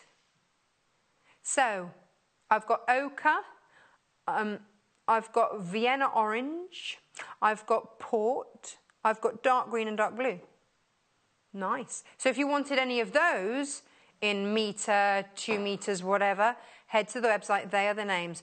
Ochre, Vienna orange, port, dark green, dark blue. I think they, you know, got a bit bored of giving them exciting names by the dark green and dark blue. I wish we could rename those. Lovely. I do really like that. That's my second favourite one. Yeah. Ooh. Do you want to look at the bright spots? So we've also given you an option to get spots and planes as well. Like we showed you in the Rolling Stone, we had a linear, and then so you can get texture through different. Here we go, different fabrics, obviously. So you've got there your bright yellow, your green spot on. It's called primary colour, but then you've also got in there, so 1/2 metre of each, all cotton, all easy to wash. Bright yellow, green spot on. No, that's not marine blue, is it? That's, I can't remember what that is. Is that ocean blue? There's your red spot, and there's your optical white. So they are your bright primary colours there, just called primary colours there. 1945 for that. I haven't shown you, I have yet to show you, again, Jay's been in and tidied. This doesn't happen at home. I'd quite like somebody at home to just come and tidy up after. Made a mess. Come and tidy. Now, here we go. These are your beautiful pastels. Now, in this is a slightly different bundle combination because you are getting in here 1 metre of that lemon. 1 metre of that, 1/2 metre, 1/2 metre, 1/2 metre. So 1/2 metre of that, then you've got your pink, you've got your mauve mist, you've got your baby blue. Yeah. But that's 1 metre. So this is slightly different. 15.95. HHGC 60. Now, if you want a bundle that's going to complement it, maybe you're buying more than one of your Quilt As You Goes, then how about doing this? How about mixing in the spot? This is your pastel spot, silver spot there. And then you've got your blue. You've got your purple. And you can see these colours just work beautifully. Because the spots are by Macara as well, so the colours all work through a treat. 1/2 metre, 1/2 metre, 1/2 metre, 1/2 metre, 1/2 metre. And so if you wanted to coordinate, and if you wanted to do it so you've got the corresponding spotty colour with your planes, then details here. So your spot bundle here, details there. Your pastel bundle, details there. Ta-da! Nice. Oh, also, come with me. Producer Hannah wants to explain something. The quilt on the back wall is made with the Rolling Stone, Quilt As You Go, 2 packets.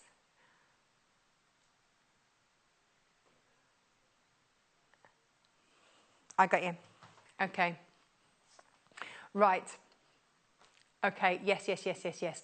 We bundled this the other day, okay? And we named it Japanese Garden for this one, for this colourway.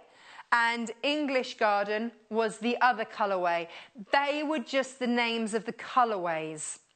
The actual quilt pattern is the Rolling Stone. So we've had some of you messaging going, but I want another English Garden or Japanese Garden. Just the colourways, that's just the fabric bundle that we put with it. So if you do want more of this, go onto the website. You've got your dragonfly fabric. Oh, Producer Hannah's got a better way of doing it. Search for Quilt As You Go. Oh, the bundles will come up. They're out of stock, but you can find the fabrics. So they'll give you the different colours that are on there. So that's your way. You can look then, and then you can get as much of each of those fabrics as you want. Because you might have already done this and had enough left over of your linear or whatever. So we can't guarantee availability, but we've had so many of you saying, I want the... It's the Rolling Stone Quilt As You Go that you want. That's the actual quilt pattern. And then we called it Japanese Garden or English Garden just because of the fabrics that we'd put in there. So head to the website, put in Quilt As You Go as a search. The bundles are on there, but the bundles will show you the constituent fabrics that you can then buy individually in whatever lengths you want. Is that clear as mud? Yeah. Now, Maureen wanted a quilt as you go that she could do in one go, and we have one such quilt, and it's this one, which is your sophisticated strips. This is the only one out of the stock that we carry that is quilted in one go, and there it is. It's a big one, isn't it? This is what did I say? 40 by 60 inches. Yeah, 40 by 50 inches. 40 by 50 inches approximate finished size. So that is your option if you wanted one to just do in one go. Maybe you've got, yeah, producer Hannah says, and she makes a very valid point. She says maybe you've got a fabric that you really love and you want to see a lot of it, then this is one to do. Because you do, you've got kind of 1, 2, 3, 4, 5, 6, 7 opportunities for colour in that central panel, and then we just repeated the colours on the corners. Fab, isn't it? But you might have like a feature colour through there. Oh, I don't know. You're the designer.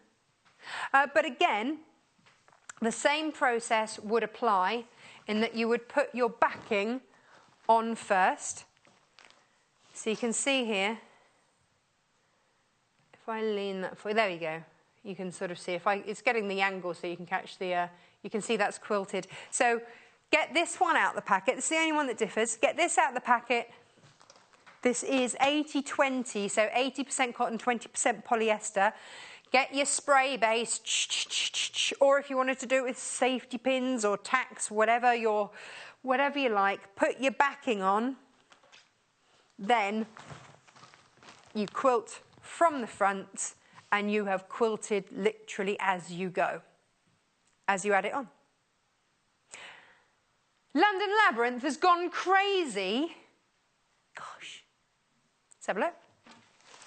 Let's have a look. Is it the most popular quilt as you go today? Right, I believe, yes, this is it. Yeah, straight to it. London Labyrinth comes like this. It is 80-20 wadding, so you will need your spray based or safety pins or however you like to baste. You will need that. And this is what it looks like. But it can also look... I love this one. You can, yeah, you can see it.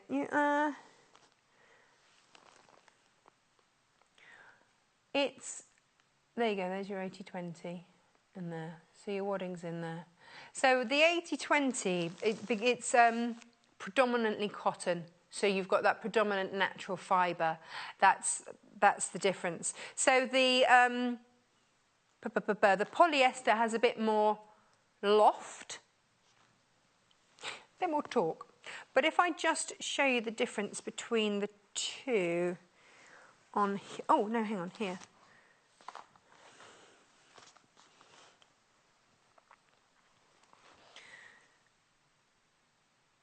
That's your polyester, see more loft, getting all the technical terms in, and that is your 80-20 natural fibres. Bing, bing, bing, bing. There you go. Personal preference, isn't it? That's what it comes down to. Yeah, all works. This was made out of a Tula Pink collection. I'm not sure if we've got it anymore, but we've had so many fabulous fat quarter packs that we had yesterday. Yeah, the mode of fat quarters we had yesterday. Ah, and the gradients of colours. Yeah, because you could, couldn't you? So you could start at the top of the quilt and do like a section like that in one fat quarter sort of range and then work your way down. You could get a rainbow. To reiterate, one pack will give you 6 squares. If you want bigger, then buy 2 packs and you'll get that size.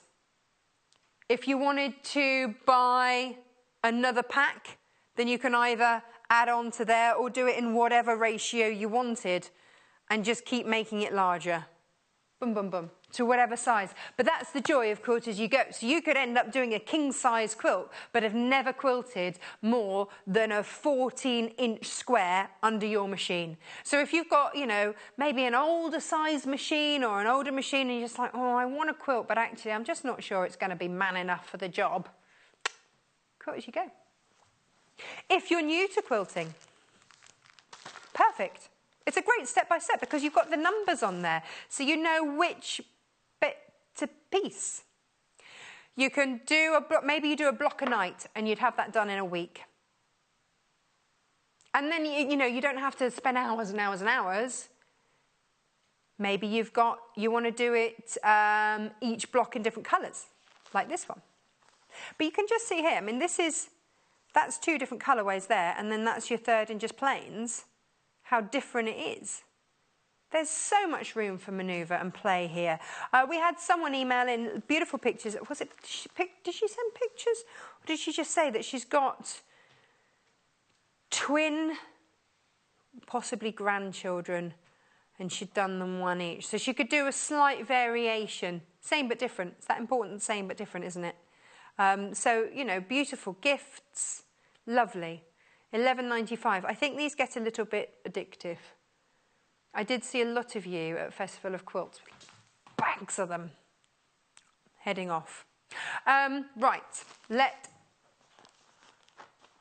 Half the stock of the bright bundle that Theo likes has got... It might just be Theo who's bought them all, to be fair. He might have, you know, got all his pocket money together and decided that's the fabric he wants. These are your brights. Yeah, I'm a big fan of that bundle, I'm not going to lie. That is fabulous. $15.95, MKGC 33.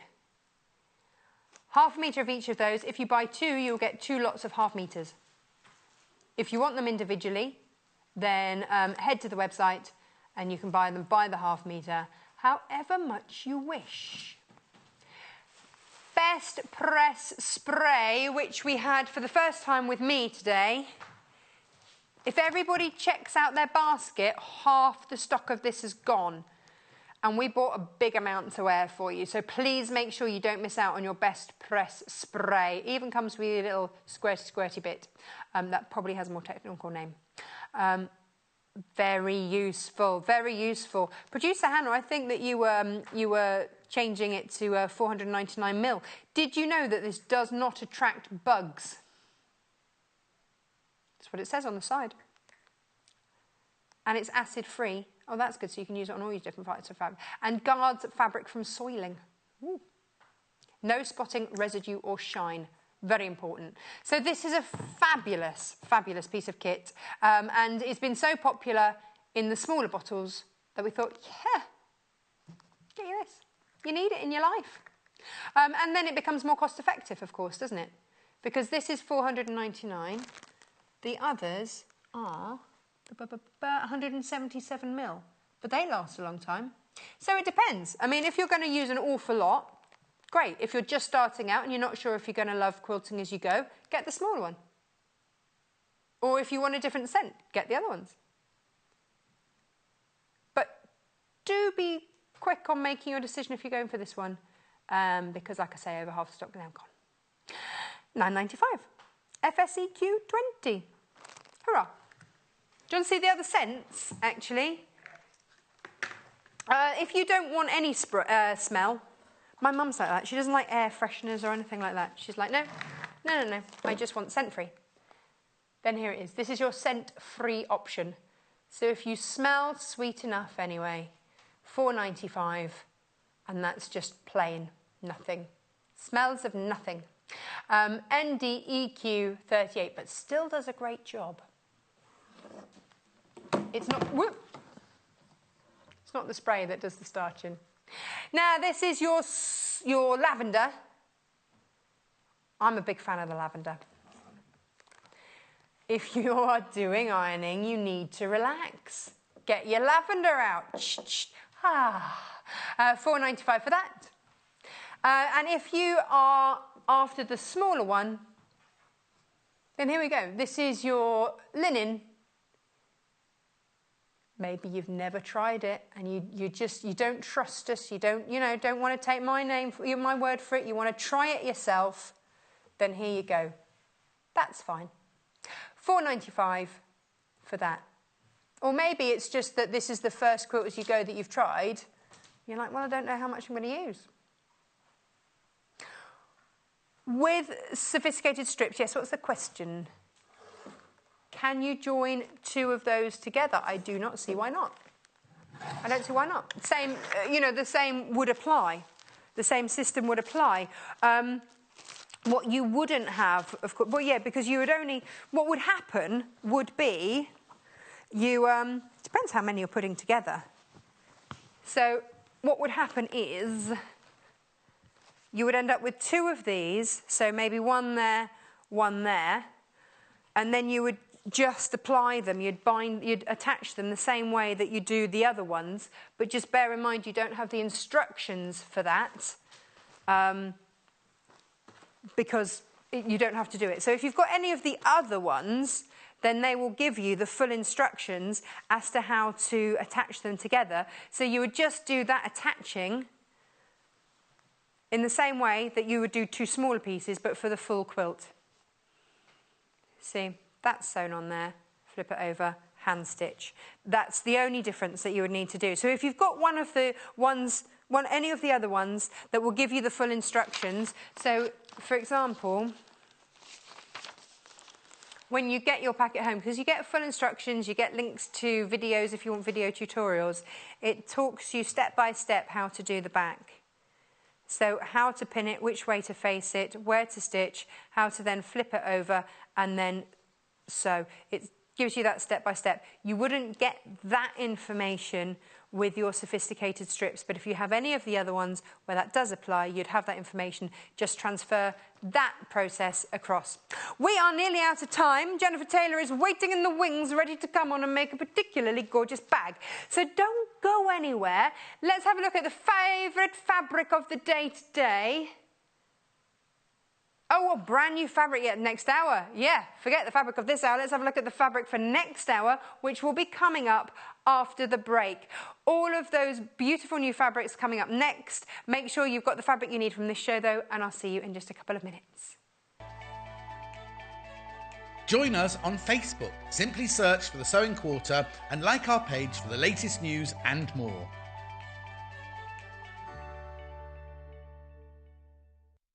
It's easy to buy the products you see on our shows.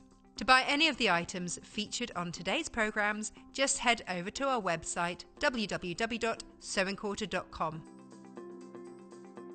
Click on the video stream and you'll be taken to our watch page. Here you'll find the product that is on air right now at the top of the page. Beneath that, you'll find all the products demonstrated in this morning's shows. To add an item to your basket, simply log into your account or register with us. Then you can either check out or keep shopping. Remember, our flat rate delivery charge lets you shop all day and check out as many times as you like and only pay once for postage and packing. Only on Sewing Quarter, Freeview Channel 78.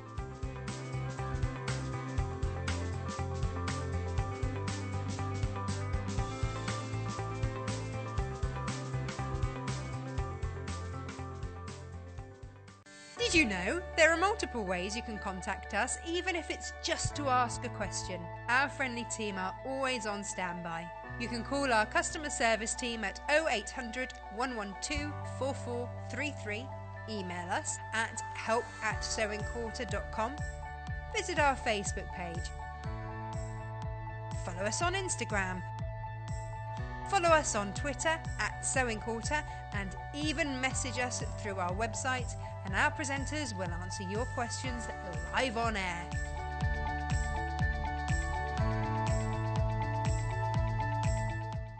Britain's favourite sewing show is coming to London and we'll be there with bells on.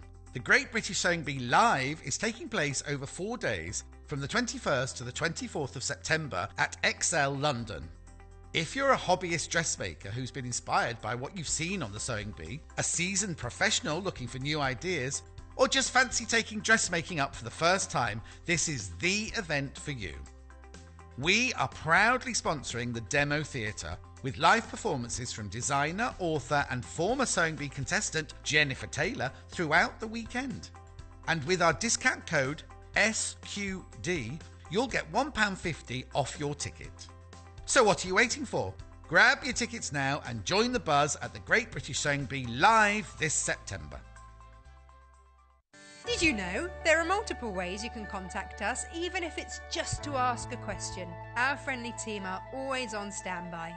You can call our customer service team at 0800 112 4433, email us at help@sewingquarter.com, visit our Facebook page, follow us on Instagram, follow us on Twitter at Sewing Quarter, and even message us through our website, and our presenters will answer your questions live on air.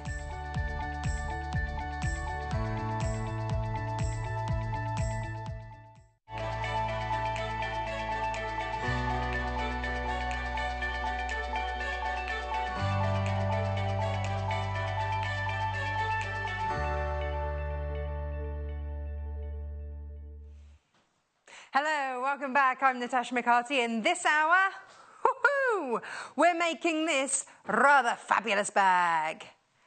Look at that. Isn't it gorgeous? Look at the swallows on there. Beautiful designs, brand new canvas fabric. Yes, yes, yes. This is what we've got. We've got 3 different colour options for you. Should we start with this? Because, you know, I've teased you with it now.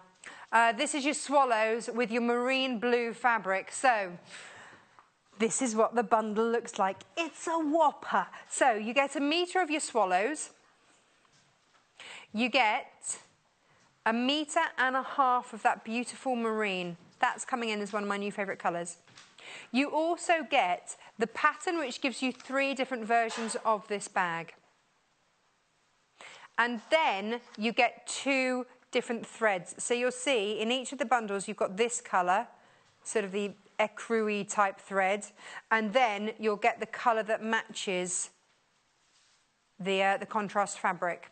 Now you also get, I'm going to call it bag furniture, or furnishings, whatever you like to call it. So you're going to get 4 of these clips. Now with this one, you get this like an antique-y effect. You see, that's where it is. It's doing that bit, which looks lovely. So you get 4 of those. They're brass, and then you get your gold magnetic clasp as well. Keep those pickpockets out with your magnetic clasp. So you get all of those. So we're taking that next step up in our bag making, where we're starting to put more fixtures and fittings on. So all of that for £37.95. 2.5 meters of fabric. Already these are going in baskets. Awesome. Good, good, good, good, good. Now, what other new canvas fabric do we have, I hear you ask? Well, we've got some rather lovely stars as well. There's a jumper that I really want that keeps showing up on social media, and it's just got a massive, great big star on the back. And this would look amazing as a bag to go with that. We've also got with it this dark blue. And it is literally called dark blue. It's like the fabric from the other bundle. Again, 1 meter, 1.5 meters. And then, again, your pattern with your 3 different bag options on there. And then the thread, again, your natural one to go there. And then, look, dark blue to go with that. Whee! Now, of course, you could always swap them over so they contrast. Entirely up to you. Just a thought, you know, throw it out there. Then you've got your silver. What are they? Buckles. Are they just buckles? Adjustable buckle. Don't you know? 4 of those adjustable buckles, and then you get the silver-coloured magnetic. They're silver-coloured, by the way. They're not actually silver. It should just, you know, the other one wasn't solid brass either. It's just all solid gold. We'd have to charge you a lot more than £37.95 for that. I just don't want anyone, you know, to get it home and be disappointed thinking they were getting real gold. Wahaha. No. Gold colour. Okay, and then the last one, port. Oh, this is producer Hannah's favourite. So you've got your black stars and your port fabric. Oh, yeah, because you wanted the dunga dress in that sort of colour from yesterday, didn't you? And then you'd have your accessorising bag. Oh, well, that's just all turned out beautifully. Lovely. It would be fabulous. Look at the thread. Look how well those threads match. Yes, yes, yes. And with this, you get antique silver coloured with this. 4 of those, adjustable buckles, as we now know them to be called. And you get your silver magnetic clasp. That alone's like nearly £5, £4.95 I think those are individually. So, you know, we've whacked it all together in a bundle for you so that you're not having to rootle around and go, is that the right size? Is that the one? Is that it? Is that thread the right colour? Oh, I just don't know. I don't know. I don't know. You don't need to know because we've done it all for you. Now, the lady behind the bag. The bag. Ta-da! I love it. Thanks, Hello. Jen. How are you doing? I'm good. I feel like I'm on the verge of sneezing, so if I do, I apologise. You know, it's it's a like sneezy right morning. there. Oh! To, like, Yeah, but now do you that said face. it, you probably won't. I'm all right, I'm good. Just could feel it as you're walking home. I was like, this is not a good time. Did You've I got no bring good my time for the sneezes? sneeze. Yeah. Did I bring my sneezes over? You look fab with the bag. I love this bag. It's delicious, isn't it? It's My a roomy colours. bag. It's ruby. I like the little ties. They do come undone. Oh, so you can fit more in. Give it a bit more room. So they are Not Maureen. They are- more in. more in. Don't put Maureen in there. She makes So a fuss. the ties do come undone. They are tieable ties. They're real. Put Maureen in. She might accuse you of kidnapping. Don't do that. But then you can get more in. More in, not Maureen. So, brilliant. We're going to run around with that. Hello. Obviously. Obviously, there's a pocket. And little details, like on the shoulder, where the strap is actually It's thinner. yeah. Nice, isn't it? Next step up with the bag Oh making. no, yeah, it's a Bosh, big here one. it is. It is big, and look, it's all beautifully lined as well. With a little snap. Go on, give it a pull. You can do it. Can I do it? I don't want to. Guys, get that magnetic you clasp. just- yeah. I know, but it's You're know when being too it's not gentle. yours. Being too gentle. Just give it a good pull. No, Yeah. Oh, I've got a lot of towels in there. it's all in there. Let me. It's a beach bag, you see. You'll be fine. Sure. But look how roomy that is. It's like a Mary Poppins bag. You could fit a lot in there. More in. Maureen. A few of those in there just to pad it all out. All the secrets of television given away today. I won't do that again. Don't worry. Love it. Love it. It's a nice bag, isn't it? It's gorgeous. So the pattern is coming in the bundle, but you have 3 different options of bag. Hurrah! You do. I haven't got the pattern. Where is it? Oh, the pattern is there. I'm going to go and get one. I'll just get one. Grab us one. Yeah, I'll steal one. Borrow. I'll take it back. Maybe. One keep it. So here you have your 3 different options down there. Which one's your favourite, Jen? I do like A actually, which is the one we're making today. That's B. That one. Why can't they do it in alphabetical? Why would... Hang on. I just like to confuse you. 4 options. Look, A, B, C and D. I feel like this is... There's challenge. I didn't even see the 4th. Yeah. No, well, she's wearing the 4th. You see, that's okay. what's confusing. That is C. Oh, there you go then. A, B, C and D. It's just go to the back. Yeah, the go to the back, front's too isn't it? confusing. Just go straight to the back. Love it. But it's fab. There we It is go. fab. It is absolutely fab. The options C and D has a little ruching down the front. I do like that. Ah, optional ruche. A little ruching down the front and little pockets on the side as well. But the one we're making is A. I'm going to go with A. I'm going to go with a bit of A. So when I get the pattern out, Yeah. how does it tell me?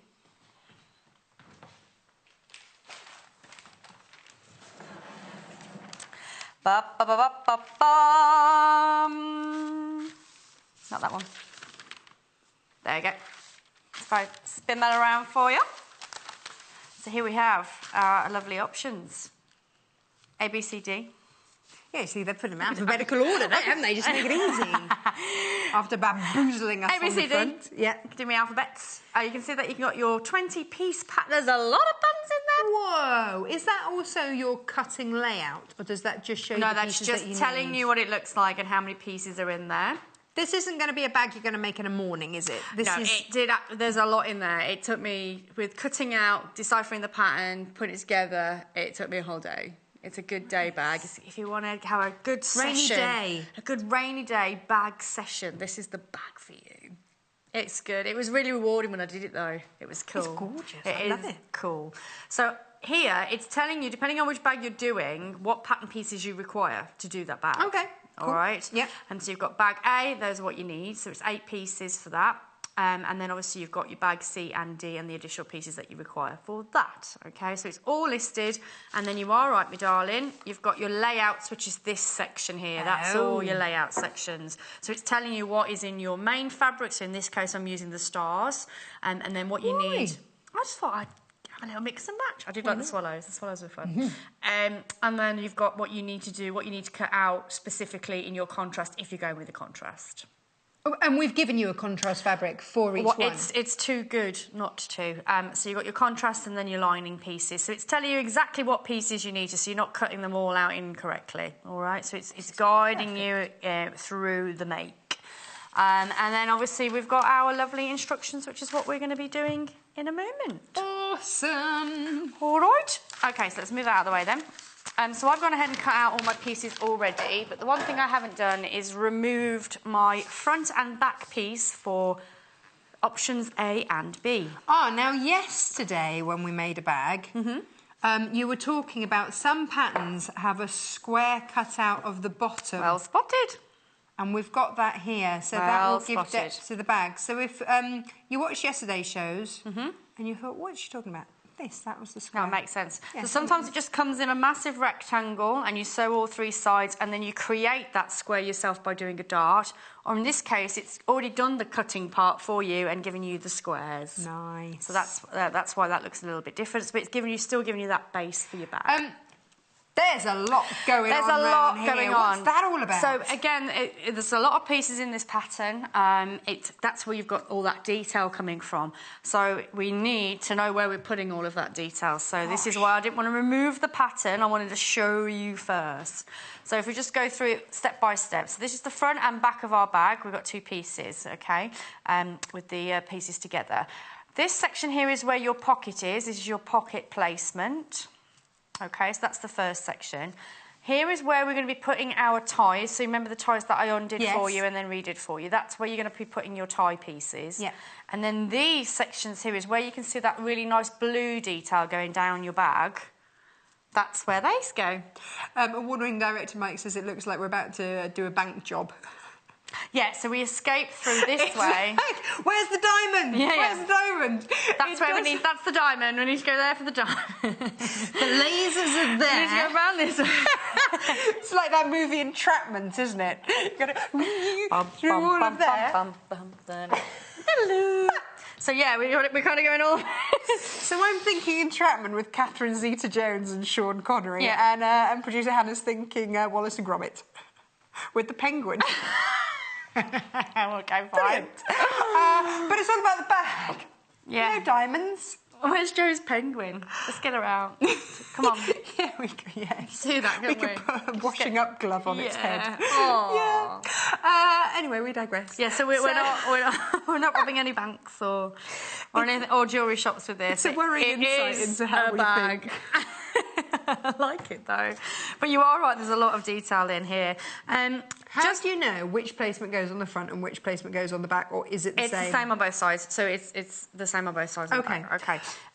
Before I take this away, obviously we're going to make some marks in a second. These lines here, you can mark them in if you want to, but they are purely your seam allowances, which is a 1.5.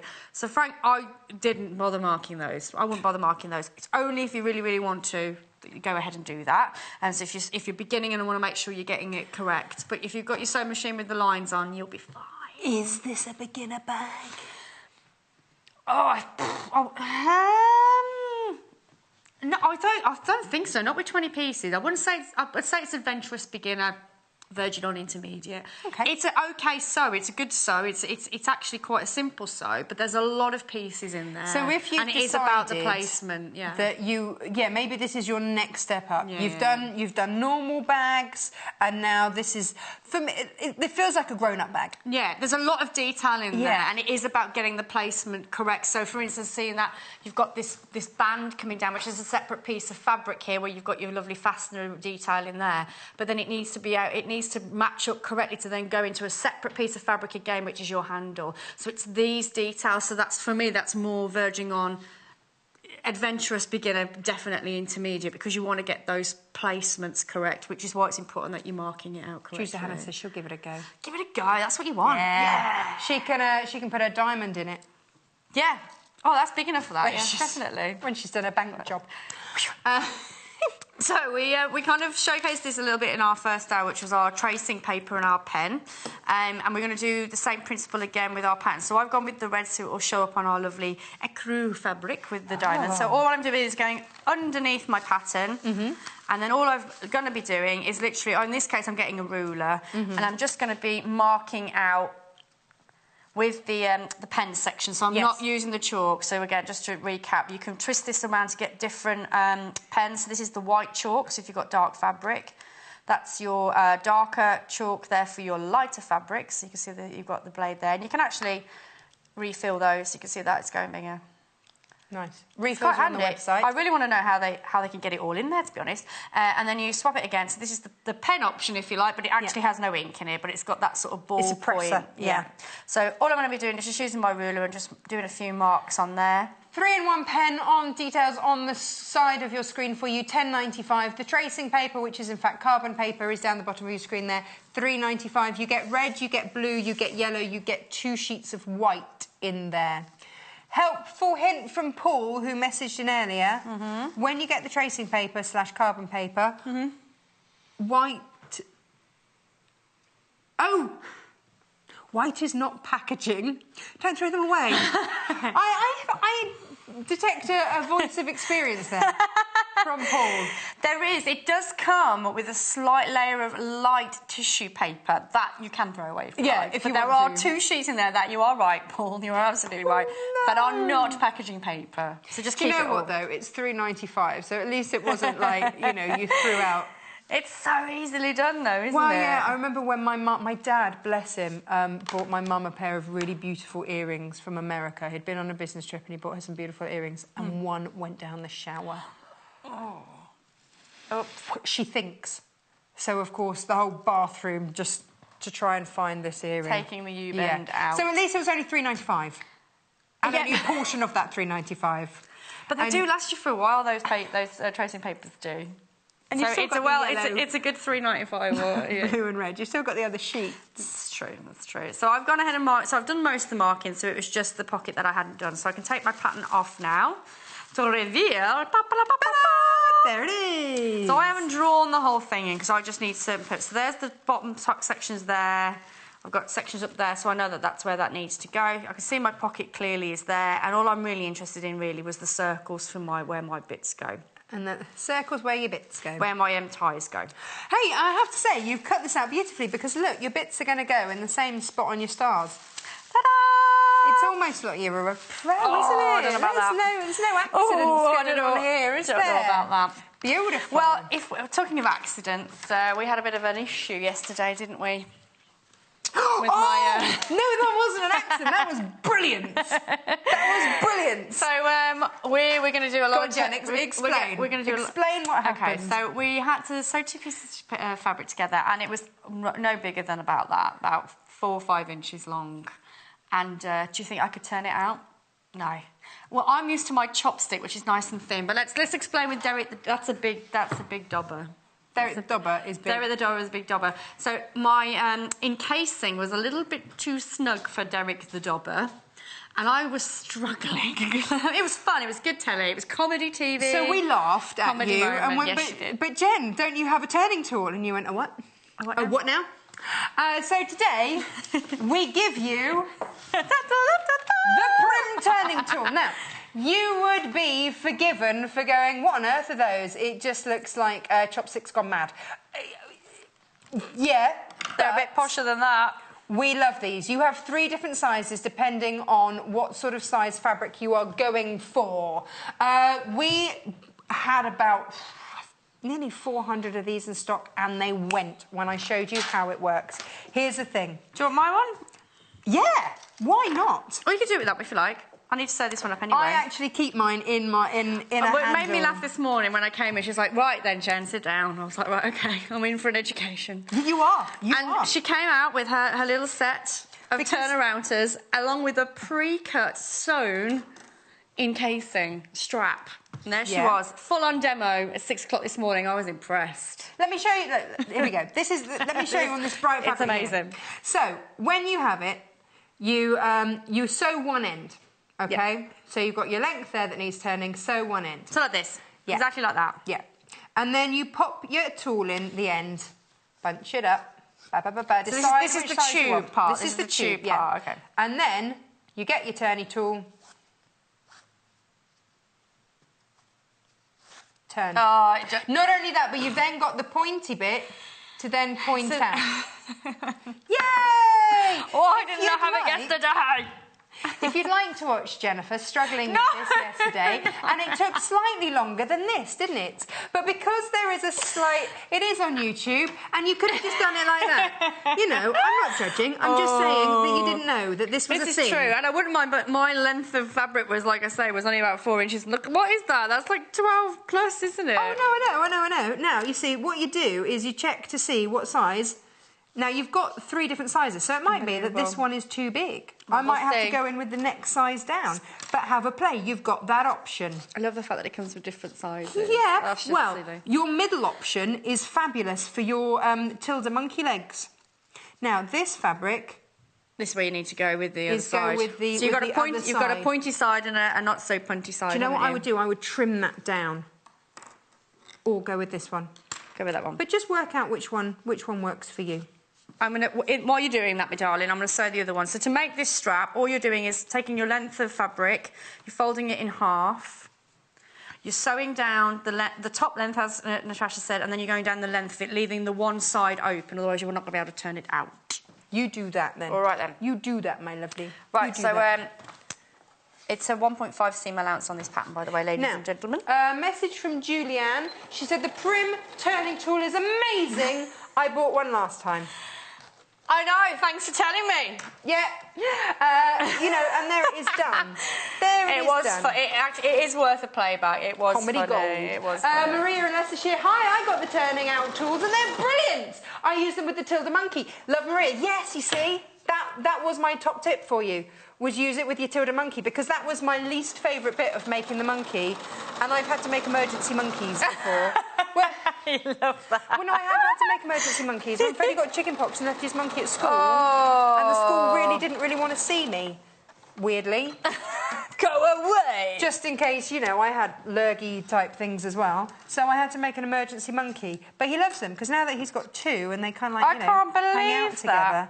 Thing is, though, when you're making, like, really, what I call spaghetti loops, but they're rouleau loops, you've got that really thin one. That is really clever. Well, yeah, that's and that the smallest comes with, size, isn't it? Yeah. That is so good. You get all 3 in the one packet. Now, see, that one's thinner. Can we chop down that a little bit so that we can... Let me get Aunt Ma's scissors. I'm loving this, but there you go. That was the one earlier. Just done. Bish to bish bash. Bish bash bosh. Sorry, I didn't trim this down, did I? It's my fault. Yeah. Do you want to see it again on my pink? Let me show it with the pink one. Yeah, well, I'm cutting out. Yeah, so, something of note with this is that you've got on there a slight bevel, camber, angle, which means that it just slides in really easily. Okay, slide, side, side. There's a lot of fabric there. Slide, side, side, side, slide, side, side. There's a lot of fabric there. And then push down. If you've got something with a loose weave, go with the flat bottom. Da-da-da-da-da. Ready? I felt like a magician. You know, I feel like a magician. You know when you have those puppets where they're in a cone and they pop up and down? It's just like that, isn't it? Yes, exactly like that. Figured it out. Last time we had this, producer Paul challenged me to hands on the table start. 7 seconds. I love it. Well, 7 seconds. I dread to think how long I was turning out. Like And I wasn't even looking as I did it. I know it's a good thing. Not looking, not looking, not looking. Because it's got that beveled bit, it just wants to slot that through. Look, done. Diggly, show it off diggly, now. diggly, done. That's why you need one of these, Jen. In my life. We've got them back in stock. If you missed out last time, we've already had Maria and Julia say, yes, get it, it's fabulous. If you don't believe us, believe them. That is the best thing ever. You are going to get 3. And if you're not sure which size to use, then for turning widths of 9.5 to 16 millimetres, go for the small one. For 19mm to 25mm, go for the medium one. And for anything 25mm above, go for the large one. There you go. Oh, Prim, where were you yesterday? One of my favourite things. If I had to have a Sound of Music, you know, these are a few of my favourite things, then a Prim turning tool would be on there. The circle cutter, the new stripology that we had on at the weekend. I missed from that. Creative Grids, that would be on there. I need to watch my playback. Sound of Music version. I need to catch up with my sewing quarter playback. Unbelievable. Well, okay, so maybe not a few of my favourite things. Maybe, you know, like, these are a lot of my favourite things. Yeah. So while Natasha is showing off with her turning out tool, I'm just going around and top stitching my my tie tassels. I mean, what is brilliant is that this is actually a thick fabric and it's still going through. And the fact that it's, like you say, it's an open weave as well, guys. So the fact that it's able to handle that, like you say, it would have easily snagged and gone through. So then I will go back. So I went in first of all with my flat end so that I didn't go through that more open weave fabric. And then I'm putting my pokey end in just to pokey out nice square edges. Boom. Done. Nearly 40 of you have already put your orders in. Can you add one to that? I'll be Did we not keep one aside for you? No, you didn't. Yeah, that's mine. I actually no, they are handy though. They are handy. They're brilliant. I know they are. They're absolutely brilliant. Guys, I'm not even kidding. She actually leaves it in this strip of fabric ready for demos. And also because then I know where it is. Then you know where it is. I love it. They're all You're together. like, I could show you. You were so excited. I put it in my bag this morning. I nearly forgot it. I was nearly late because I nearly forgot it. It's like your turning out tool sock. Yeah, I'd say that. Don't forget to make a turning out tool sock when you get your Prim turnarounders. It's a great way to store them. It is. Could you imagine? I'm not even like, I'm not joshing with you. I think it's cute. I love it. But imagine if you didn't. It's only because I'm like the least organised person in the world. Imagine if you came to it and you've only got that bit. Oh, come on. Shock horror. Because, you know, you didn't have them in your turny-outy tool sock. Sad times. So make a sock. I love it. I love the fact you're so excited about it. And I'm so gutted I didn't have it yesterday. Occasionally, there are pure flashes of brilliance. Genius. That are so simple, make life so much easier. And this is one of them. And it's under a tenner. What's not to love? Exactly. And you get 3 sizes, what I love. Yeah. So anyway. Much love. Anyway, so we have straps. So there's one strap, there's Nearly the 60 other. gone now. I can understand why. They just saw my pain yesterday and went, that's what you needed. We all felt your pain. If you've ever tried any of the Tilda toys without one, you'll have felt the pain imagine. too. Yeah. Thing is, like, there was a challenge on the D actually where we had to make this strappy top with a rouleau loop, and I would have killed for one of those. It would have been so helpful. Yes, we were. So helpful. Anyway, right. So I'm only going to show you the one side of the bag because you're just basically repeating on the other side, so to save time, so we can get through all of the elements of the bag. So once you've got your 2 straps, basically, they're going to be going over here and here. And I know that because I've got my little red dot here and here to say where I need to put them. Oh, and you've just done a top stitch either side just to flatten it out. Top stitch either side just to flatten it out, make it all nice and crisp. Nice and crisp. Okay. Before I sew these straps on, I'm going to go ahead with my pockets first, okay? Because you don't want your straps getting out of the way, so I want to leave those to as the latest point as possible. That would be something otherwise that I would accidentally sew in somewhere. Yeah, we don't want to sew our straps in. Okay, so we've got our... Hang on. I've interfaced it. Yeah, optional? I would interface it just to give it a bit of structure because it is an open weave. If you really want a plush bag with a bit more body, then, you know, stick a bit of batting in there, a bit of wadding in there as well. Fusible, not fusible, doesn't matter. Put back a bit of wadding in, it'd be lovely. Producer Hannah has put some iron-on interfacing not only in my trolley but on the show. Ah! Which is also it is useful. handy to do, especially for the handles as well. It just helps give it that bit more structure. Well, because the handles have got that lovely shape to them. Yeah, you want to whack see a bit of that in it. Yeah. £2.95. You might already have some of this at home, so we didn't put it in with the bundle because it would have pushed the price of the bundle up. But lots of you have all this kind of stuff at home. If you haven't, pop it in your basket now and get it now. It's the same cost as your P&P. Very useful. Your P&P is only £2.95 per day, by the way, if you just joined us for the very first time. Hello. That's how we do that. Pocket, I do believe. Obviously, it's a pocket. So this is my pattern piece number 3. Now, I decided to go off piece, as I do. And wanted to do my lining in the contrasting fabric because there's enough in there to do that. Nice. You get 1.5 metres of the contrasting fabric, you get 1 metre of your canvas. Okay. Which is 65% cotton, 35% polyester, by the way. It's nice. So you can wash it. It is lovely. Lovely jubbly. Right, okay, right sides together. So this is a bit of an unusual pocket because... Let's get those bits off. We're sewing at the top and the bottom, but not the sides. And I'll explain why. So I'm going to go ahead and do that first. Okay. That's the kit. This is the one we're working with. £37.95. UUGC 52. UUGC 52. Our codes are randomly generated. You'd never guess, would you? I love it. It is funny. But £37.95. You get a lot in there. My favourite bit on this bag are these bits. They're cute, aren't they? I like. I'm going to need the iron out when you have a moment. Award-winning director Mike's like that too because he's taken a picture of it. I like it. There you go. Look lovely.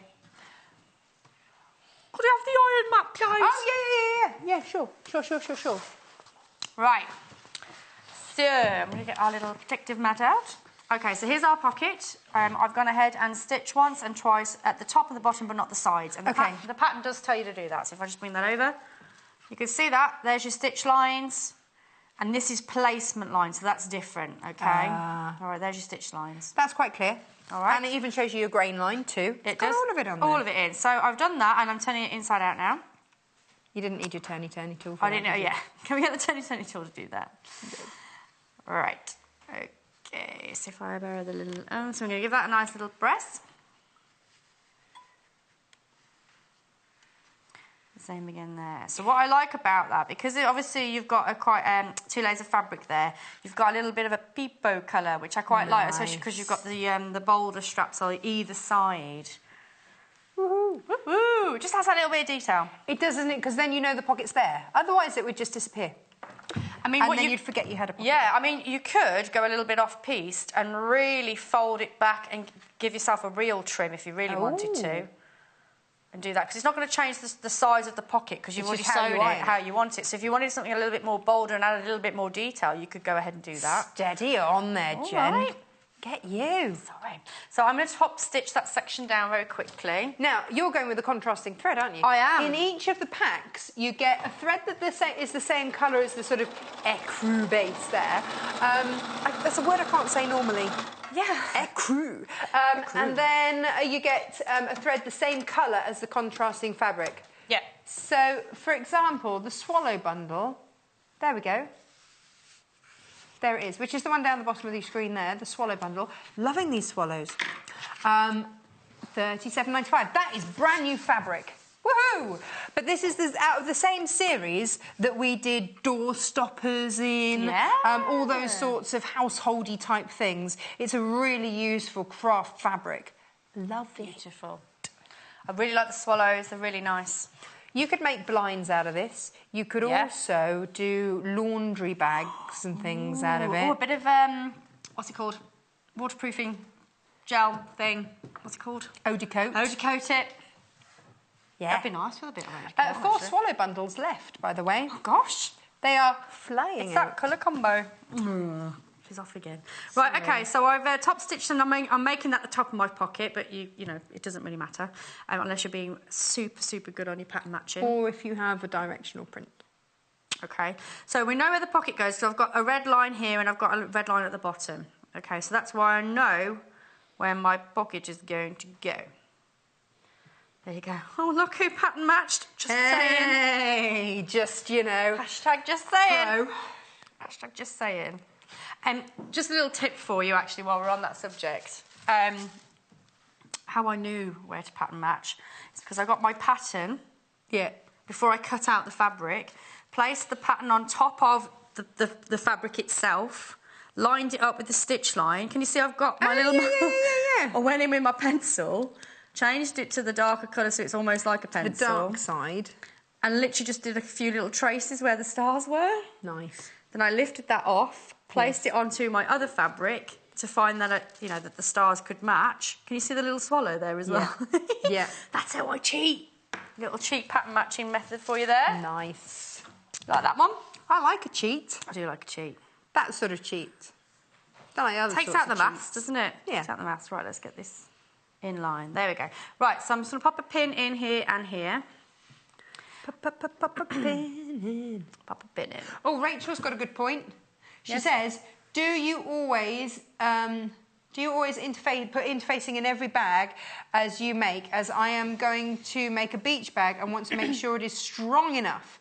Thank you, says Rachel. In Cheshire. Well, for me, the strength comes with the seam. If anything's going to go, it's going to be the seam. So it depends on the look of the bag, really. For me, as long as you've done a really good stitch and you've also finished those edges, whether you've overlocked them all together or double stitched it, that's what's going to take the weight. If you want a bag with structure and body, add an interfacing in it. So interfacing gives you structure and body. Your stitching is what will give you the strength. I think so. I agree. If you're really going to have something heavy in there, no amount of interfacing is going to stop those seams from breaking. So it would be about how you finish your edges. My Tash's birthday tote bag. Yes. I overlocked and then stitched. If you don't have an overlocker, then zigzag. And zigzag them together. Together, yeah, that's the thing. Zigzag them together. Or some machines come with an over-edge stitch. Use that. Yep, that'll be the one. There's always a way. There is always a way. So either zigzag, next step up is your over-edge, next step up to that is if you've got an overlocker. Zip, do that. Right, so these stitches that I'm doing now are just securing my pocket in place. Yes, it's created a pocket. And you go, well, there's all raw edges in there, Jen. Doesn't look very nice. Well... So our banding that you can see on our sample with the swallows, you can see there's banding either side. So these raw edges are going to become encased with our colourful banding. That's why I'm not doing anything with those raw edges. Pocket, banding, pocket, banding. See, it's all hidden in the inside. Oh, it's clever. I knew I loved this bag. So just to recap, at the moment it's not a pocket. I haven't done the bottom part. When is a pocket not a pocket? When it's a tube. When you've not sewn the bottom part of the bag.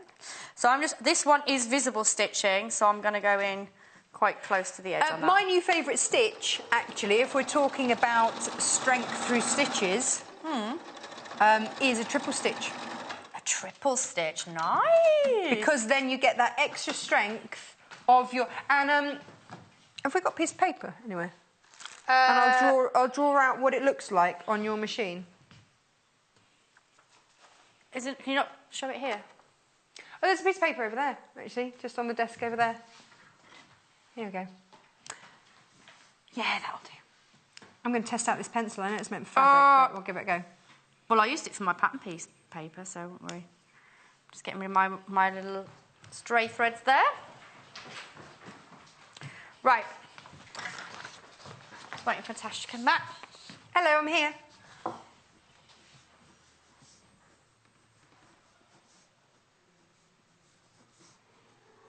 Now, on your... Sorry, stab you with a pencil. I'm dangerous. On your sewing machine, you might have a stitch that looks like this. 3 lines of stitching. Some have like a little starty-stoppy bit there. That 3 lines of stitching, I assumed did 3 lines next to each other. No. It's like goes forward, then it goes back and forward. So that's your 3. And it gives you like a much thicker straight stitch. Yes. And that's what it does. On here, it is this one here. So this is a slightly different shape on there. It's almost like a back stitch. If you're doing like hand stitching, it's almost creating like a back stitch, and it's also used for stretch materials as well. It's that one there. But look up in your manual. But Rachel, that is another great stitch to use. And I'd never used it because I didn't really understand it. And I hadn't done that thing that I tell everybody else to do, which is to do like a stitch library. Do as I say, not as I do. Look at the instructions of your sewing machine. Would be another good one. Just a little side. Right, okay, so I'm sticking my bag handles on now. So it's where the dots are. So I'm just going to do a little quick stitch. And again, if you can see that they're covered with the detail in the back. All right, but I am going to show you a little tip just in case you don't want to see those raw edges. So I'm going to flip that over.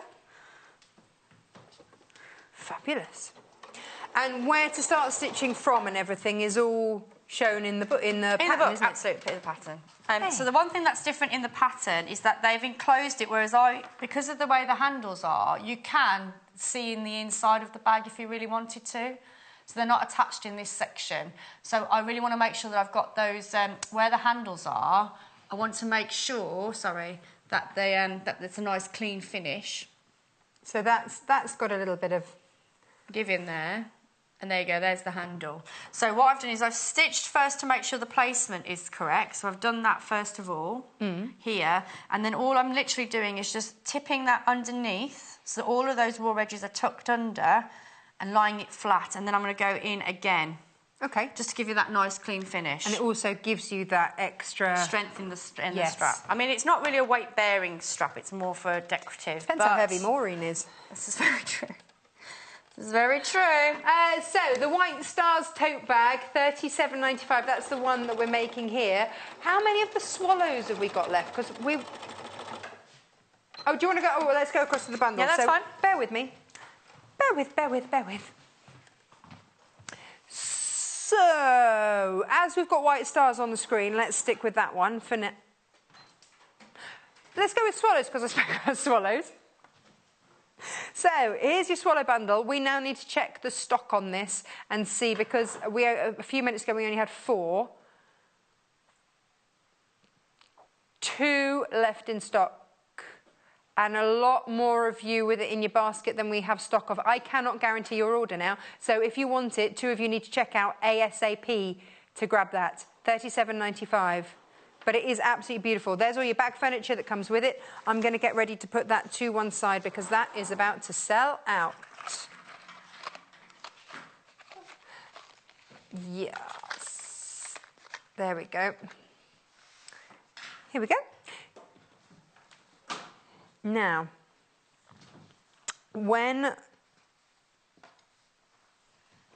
if you want to go for the White Star, sorry, I got a bit engrossed in picking that there, didn't I? If you want to go for the White Star and the dark blue, then do so. You get all of your bag furniture. You get 4 of those. I don't know if it's called furniture, furnishings. I like furniture. There are 7 of these left when everybody checks out their bags. There's your thread. I think it's because I was really taken with the fact that front doors have door furniture. And I didn't know, so I now call it bag furniture. I don't know if that's what it's called, but that's my thing.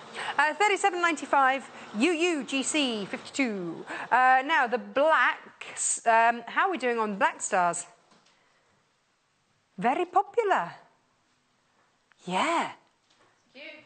Yeah, it is very cute, and would go with the needle cord that we had yesterday. There are 7 of these left. God, we're getting down to low stocks, aren't we? So $37.95, KJGC 66. Gosh. Beautiful.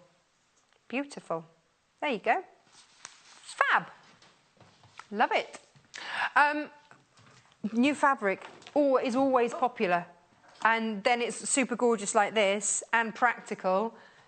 And a lovely... It's just a lovely bag. Make. It's a lovely make. And let's face it, we've had enough rainy days for you to need to stay in and entertain yourselves. With a lovely bag. With a lovely bag. Did you use my turny tool? No, I didn't because it's got open ends. And I need the open ends to know where the placement is. Although you could unpick it, actually. Yeah, it's always a way. Always a way. Yeah. Right, iron.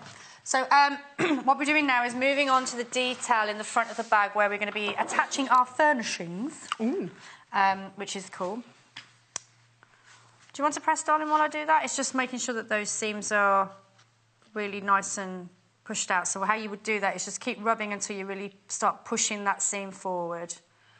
So if I do it further down here, so that's nice and crisp now, whereas this is a little bit baggy. So you just keep rubbing the seams together until you really push that stitch line forward. I'm really rubbish at doing that. Do you want me to do it? Yeah. Okay, Yeah. fine. The day that I master this is when I will call myself a sewist. Ooh, a sewist. Because I'm really rubbish at it. I can't do it. You can't, there's no such word as can't. At the moment... Find it difficult to. I find it tricky too. However, not impossible, I'm sure. No, it's just one of those things. It just seems to elude me. Well, I think this is the thing, isn't it? You could just quickly run across with the iron and just press it flat, or you can go to that little extra mile and press the seams out. But you see, when you do that, you do tend to get a wonky edge. Yeah. And so I'm never proud of myself when I get that wonky edge. Lady, you should be really proud of yourself because you're giving yourself... You're having a go. That's the most. That's the biggest hurdle to get across. It's true. So don't not feel proud of yourself. It's just that these are the extra touches that you learn and gain as you go through your sewing journey. These are the next steps up, aren't they? Okay, so just to recap what I've just done, it's basically 2 pieces of fabric. So you can see why there's a lot of cutting out because there's a lot of doubling up rather than folding. 2 pieces of fabric, and it's a line of parallel stitching. And then you're turning it inside out like a bag to then create this lovely strap there, okay? Okay. Now, don't top stitch this yet because it's in the next stage that you top stitch. You're going to put your fastenings on first, okay? So I'm only going to do the one. I'll move that out of the way, move the iron out of the way so we don't fastenings on first and then top stitch. Yeah, that's how I'm doing it. Ooh. Right, so let's bring our lovely bag in. So we talked about... Oh, horrible raw edges, don't like it. Ooh, what we're going to do with those? Well, this is what this comes in. So we know where they need to go because we did our placements, didn't we, with our tailors. So this comes down here like so. Oh, very good. Very good. So now you can see as you lay that down onto your bag, no more horrible raw edges. Happy days. Nice, isn't it? Really nice. Okay, so... I'm going to pop a pin into there. Doesn't it really bring those white stars to life? Suddenly putting that dark blue with it. Pops it, doesn't it? Ah, that's going to look really smart. You could have that as a work bag as well because that's going to be really super smart. Definitely. If you wear navy or anything like that to work. So what I then did is I went in and top stitched up and across and down. Now I've got a blue stitch in, so you won't see this, but obviously you've got 2 threads in your kit, so you've got your sort of ecru beige colour and your colour depending on your lining. So again, play around with your stitches if you want them to blend or not blend. In the case of the sample bag, I wanted to see that top stitching, so I actually used the ecru thread. I would have to make sure that I was wide awake doing this because it would be just really, really tempting to just zip and do the whole length, but you're not. You're going to stop part way, go across. So when you're in line with the top of the pocket, I'm going to go with the pocket. Go across. Go across and then go down the other edge. Okay. So Excellent. I'm just coming up to that point now. So you're just coming up towards the end. 1, 2, 3. This is where you need to get to know your sewing machine. How hard can I press on that presser foot on my foot without going that extra stitch? 1, 2, 3, 4, 5, 6, 7, 8, 9. And then, so then when you come to this section here, this is where you can play around. So make sure your needle is in the fabric. I like the idea of a needle. A needle. And then twist. And then you'll be able to see when you put the foot down, am I in the right position? It just so happens that I am in the right position. But if not, don't be afraid to lift the foot back up, go back round and then do that extra stitch. So always stop earlier than you think. Right, because you can always go forward. It's very difficult to go back, all right? So that would be my other tip for making sure that your top stitching parallel lines are nice and equal. Hannah says that's a life lesson anyway. You can always go forward, you can't go backwards, exactly. So I'm just finishing that top stitch now, all the way down to the base. Brilliant. Okay, so now we've got that bottom bit stitched in. Now I'm ready for my fastenings, which I have one over here. So it's actually got a purpose. It could It's clamp. not just pretty. No, but it is. It's an adjustable buckle. However, with this, it is purely for decoration. But if you're going to do a dunga dress, you could pop one of these in. Forgot about that, didn't we? We've got them separately. Look, I've just got a little bundle here to show you, Ooh. which I'll show you. Ooh. I know. I'll show you. Can I put one in my bag? You show us that. All right, then. So you show us your things. I'll show you mine. That Okay, sounds so fun. it's just about making sure you're going in the right direction, okay? So what you need to do is put the fabric to go under and then up through the buckle, like so, and then push it down into the other section because it's the middle bar that you don't want to see. Okay. Okay, so you want to see these lovely bits here. You don't want it looking like that one. Right. Yeah, that's the wrong way. That's no. That's the correct way. Yes. Oh, got a bit of thread there. Okay, so that's the correct way. And then all you need to do is then slide that down. So what makes it adjustable is that when it's weight bearing, it will clamp. And then it won't move. When you want to move it, just slide the bar down and then it will move across. Brilliant. Up and down.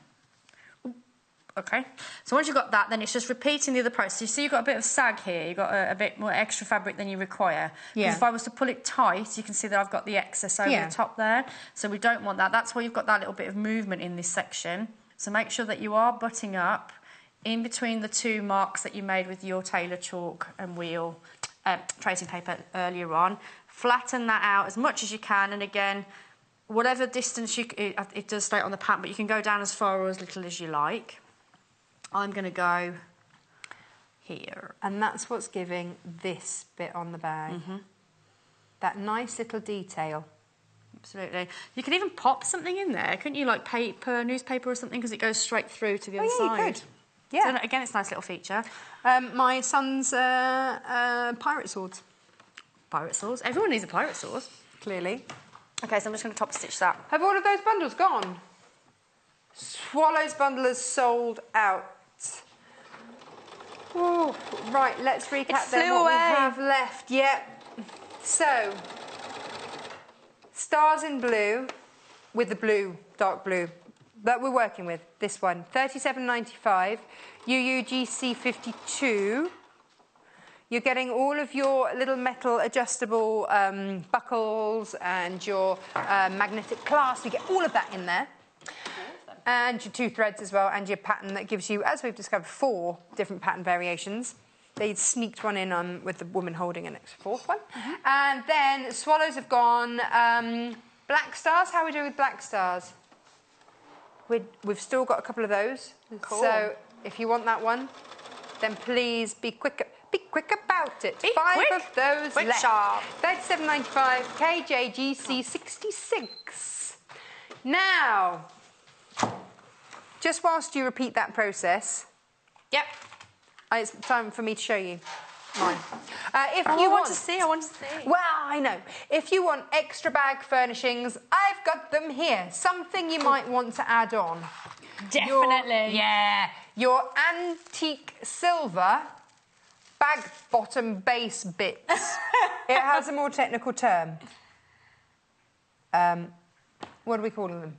Base nails. Oh, base nails. Bag bottom base bits.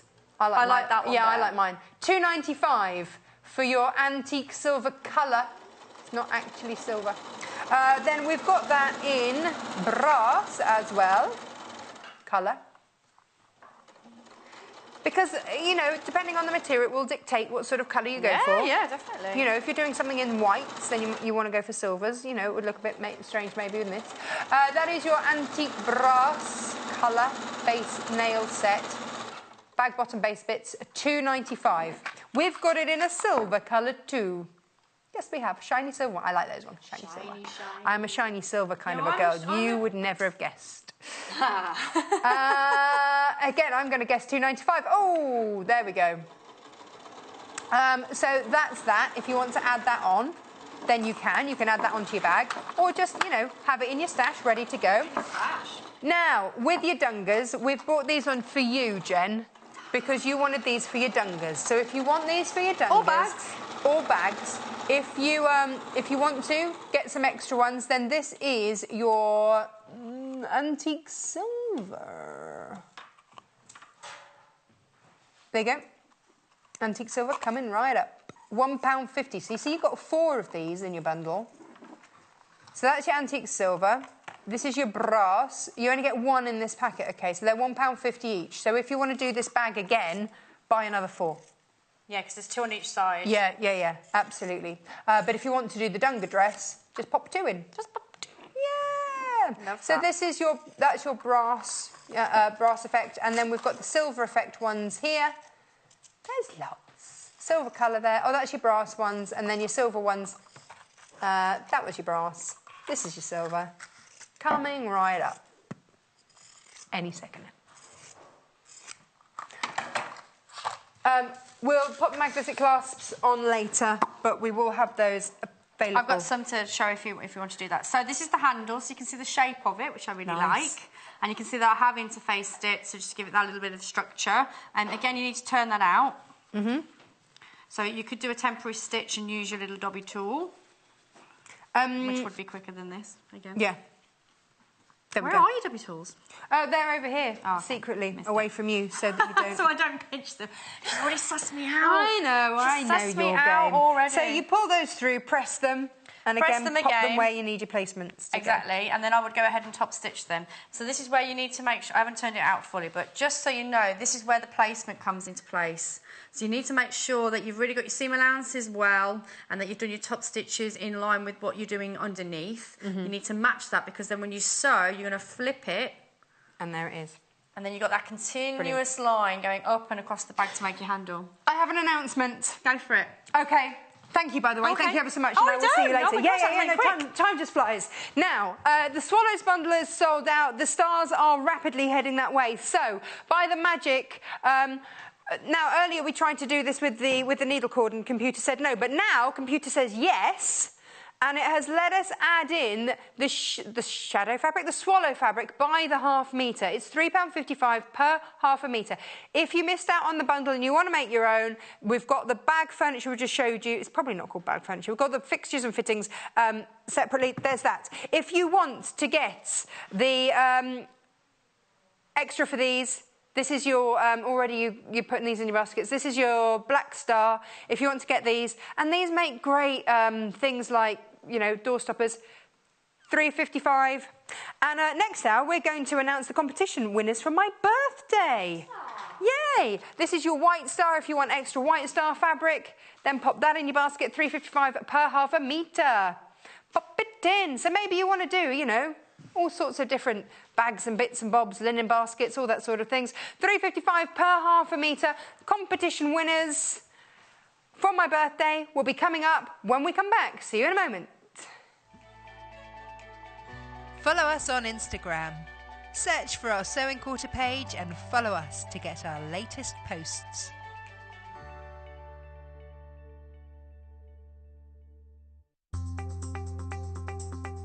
So I'm going to be showing you how to do a slip stitch, which is basically a hemming stitch that is almost invisible on both the right and the wrong sides of the fabric. So I'm going to go in through my layers here, through the single hem. I'm going to leave a tail before doing my double stitch here. So I'm just going to go through one, twice there. That's giving me my double stitch or locking stitch, ready to then do my slip stitch. Okay, so first of all, you need to take the smallest amount of fabric. So you want at least 1 or 2 pieces of thread in the fabric before then going into the fold of your single hem. And you're going to run your needle through that fold before pulling it out. And then again,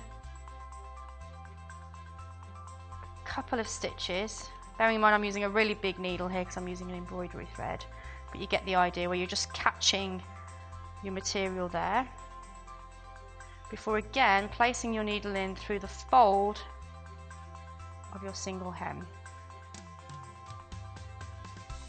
So you want to keep these as even as possible.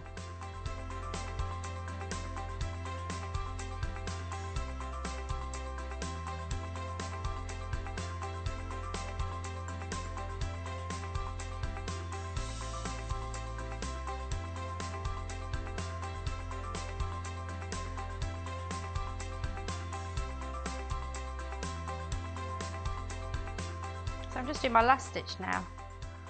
So here you can see that you can't really see the stitches from the back of the piece, so this would be the back of the trouser leg, the bit that you wouldn't see, and then from the front you should only see very small stitches, if not at all, if you're using the right needle and thread.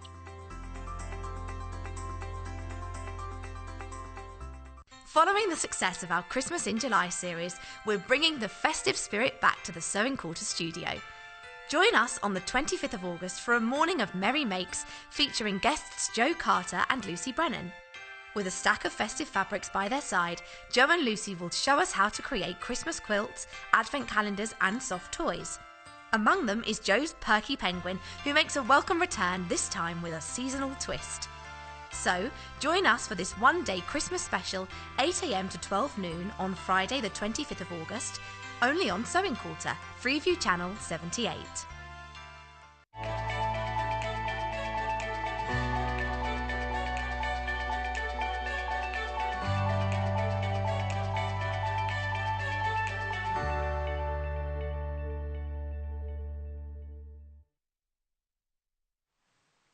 Hello, welcome back. This is our last live hour this morning. You have me, Natasha McCarthy, for this hour, and we're going to be doing lots of fabulous tools on Try It Tuesday. So give these tools a try. They're all my favourites. Right, now, this time last week, it was my birthday. Yeah, and we did a competition. Anybody purchasing anything that day would go into a prize draw to win a £75 fabric bundle and goodies. There was a book in there, all sorts of goodies worth £75, and then 2 runner-up prizes of a £25 bundle each. The 3 names of the 3 winners are Pauline Humphreys, Kay Holt and Christine Baybutt. But that's not Christine Baybutt, Christine Baybutt. However, that works more better. One of those wins the big £75. So we've printed out your names. Congratulations to you, by the way. Woohoo!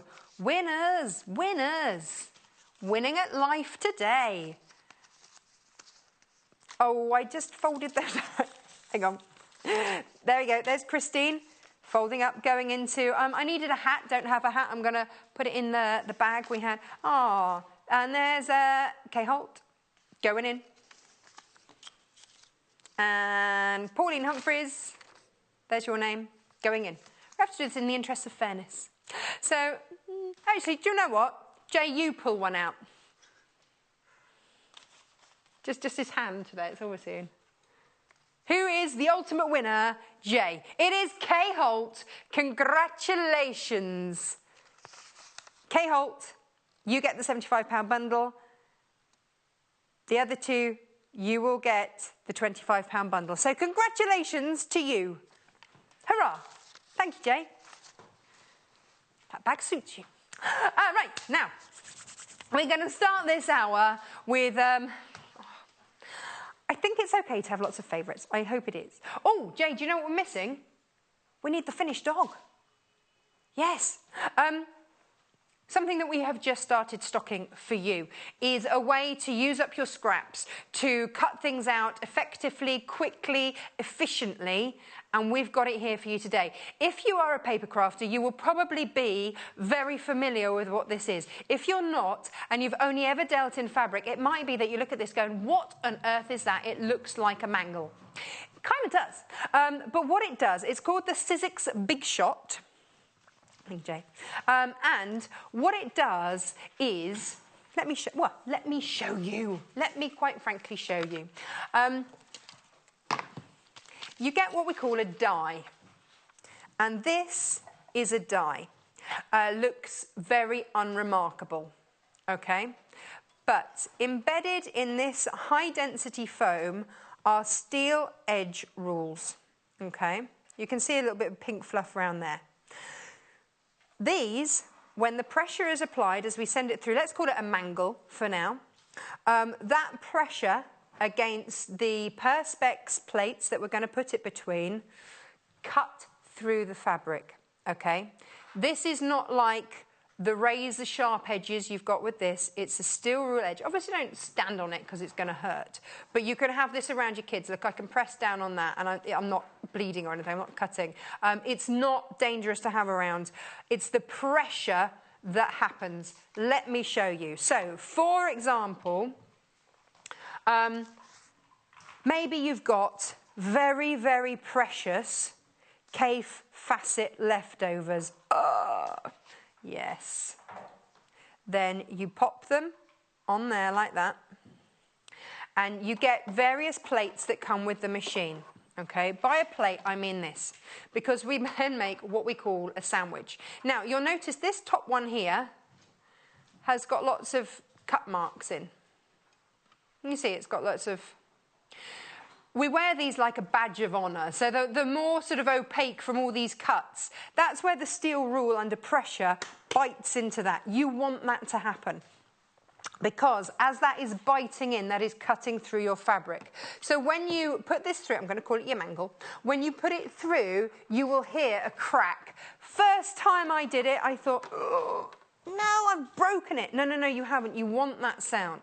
What will also happen to your plates as you go through, and look, I barely any pressure there, holding onto there, but just because it's there, not because I particularly need it. Through it goes. You might hear a crack, you might not. And as you can see, those plates pop out. The more you use this, the more kind of banana-shaped these will come. Doesn't matter, just spin it around and turn it around the other way. But what it means that I have is these little pieces of Kaffe fabric, which I don't want to throw away. I now have, now this one is interfaced as well. And they are there. Now what you'll notice is, and this is part of your quilting die pack that I've just used, you get 3 different dies, I'll show you each of those in a moment. Yes, now, you can use that, those will all work together. But, here's the thing, if I turn that over and put that on there, what you'll notice is that if you're an English paper piecer, glue, fold, and it's exactly the right size for you to cut paper or card out of that and have those as your paper piece of your English paper piecing. So you'll notice there, that there, glue or tack, however you do it, fold, and there you go. So you can batch make things. Perfect, absolutely perfect. So we had a really great question the last time that I brought this to air, and someone said, hang on, Natasha, hang on. You always tell us, and it's true, I can't deny it, you always tell us never, ever, ever to use your fabric scissors on paper or card. I do, I tell you that, I do, yeah, and that's quite right. This is different, because this isn't a sharp edge.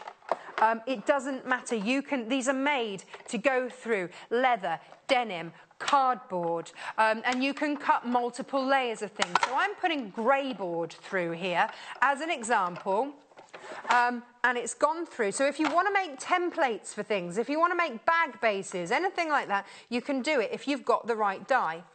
So instantly, look what I've got there. So, my Kaffe fabric, now this could just be copier paper. My Kaffe fabric, glue, fold, English paper piece away. Perfect. There we go. And you can make all of your templates. Because I wouldn't want to hand cut that, I'll be honest, I wouldn't be able to do that accurately. Now, I've got over there, if I could just have passed, when Jay comes back in, a numerous layer of paper. And this will cut numerous layers. I also want to cut through. So the full die pack, and it's, you know, you can struggle to find dies for quilting. You get this one, all of these. So you get this one here that I've just shown you. And on the back of your packaging, so all of those that's on your screen there, $64.95. But think, this is saving you time. That one thing that you never, ever, ever get back is time. And this is saving you plenty of it. So on each back of the packet, so that's the one that we've just seen, it gives you an idea as to how to use them. It gives you some inspiration. And then this is your second one. And again, you can make 3D items. So you can use this to make a ball, but equally, you can use it. So you can stitch it together to make lovely balls. And then there you can stitch it to make flowers, leaves, all that kind of thing. But they're cut out and they're equal. Now this one, this huge plate, will go through in one pass. I'll show you in a minute. It's easy, it's precise. And look at all the different options. It's got your seam allowance built into it. So as it cuts, it's cutting it absolutely perfectly. So you've got those pattern ideas come with it. Let's show you this one. Now, what you also get, in fact, I'll do this with several layers of paper. Let's put these through. So 1, 2, 3, 4. How many should we go for? 5. No. 6. 7. 8. 9. Oh, let's round up to 10. Let's give that a go, shall we? See if that will work. Let's try it. 10 pieces of normal copier paper. I think there might be more than that. On there. Now, if your top plate, you can see there on the top plate, you can see all those cut marks. You want that, you are not breaking your machine. If you're worried because it's starting to banana, just put it on around the other way. I'm not particularly worried. We do have a replacement set of plates if you're really upset by it, but don't be. Then you can always get replacement ones. And through it goes. 10 layers. There, can you hear that crack? That's okay. That is okay. It's like your back when you get up in the morning. It's okay. Please do see Doctor. There, that crack. You want that. You have not broken anything. If you broke it, yeah, I mean, if that's your back, possibly. We're not getting into the medical side of things here. Now, I'm just going to slide this off because what I want you to see is this. If, when you look at it, can you see here and here, it looks like a pencil line. If you get that, then you know that it has cut through, okay? If it hasn't, don't worry, just reverse it and send it back through. But there you go, that is 10 sheets of paper. So if this was your English paper piecing, then you've just cut out 10 of those in one pass. So it really is, if you're working out patterns, that could be fabric. Now this will do, your normal cotton weight, this will do 8 layers of cotton in one pass. Do you believe me or do you want to see it? Let's do it. Let's just do it. And then we're going to talk dogs, because it's one of my favourite subjects. So, maybe you want to make a cafe ball. Why not? Always, says producer Hannah. 1, let's see, 2, 3 layers there. These are just scraps.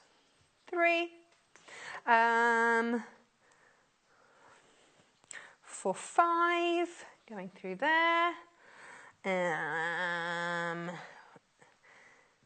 6, 7. Nope, don't want that one. 6, 7, and then I just need one more piece of fabric to go through. And I might just chop a little bit off there. Ba-ba-da-ba. So this could just be your old bits of scrap. Put that there. Obviously check you've got it over the die. Let me just check which... let's go across like that. There you go. Pop that on there. And you make different sandwiches. Now, if you go to various other like crafty type shops, you can get other dies, okay, in terms of paper crafting dies. In which case you get different sandwiches, and we'll talk about this, different layers to make different sandwiches. So you can do different templates, all of that possible. Oh, helps if I actually take the packaging off. I've tried to put 2 through in there. Wondered why it didn't want to go. Get your correct sandwich right. That was almost like a club sandwich. And send it through. So there we go. winding, winding, winding.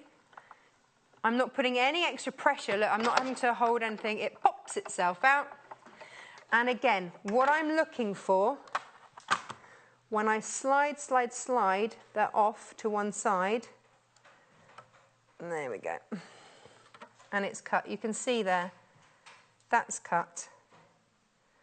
Iron your fabrics first, of course. Don't get like little bits like that. That was 8 layers cut perfectly. There you go, you can see. There's no fraying, there's no threading. 1, 2, 3, 4. There you go, 5, 6, 7, 8, 9. Oh, 9. Nice. And there's one thread there caught.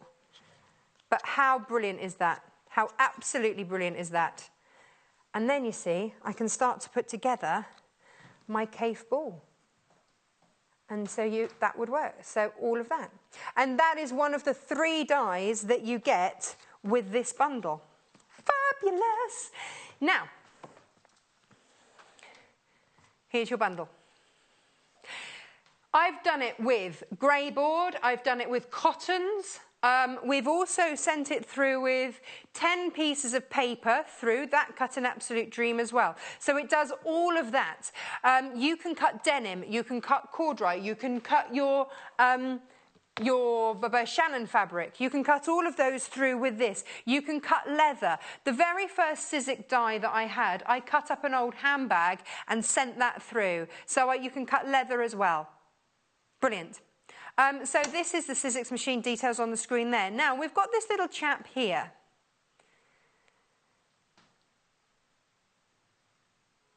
And he now is a die pack. Yes, he is.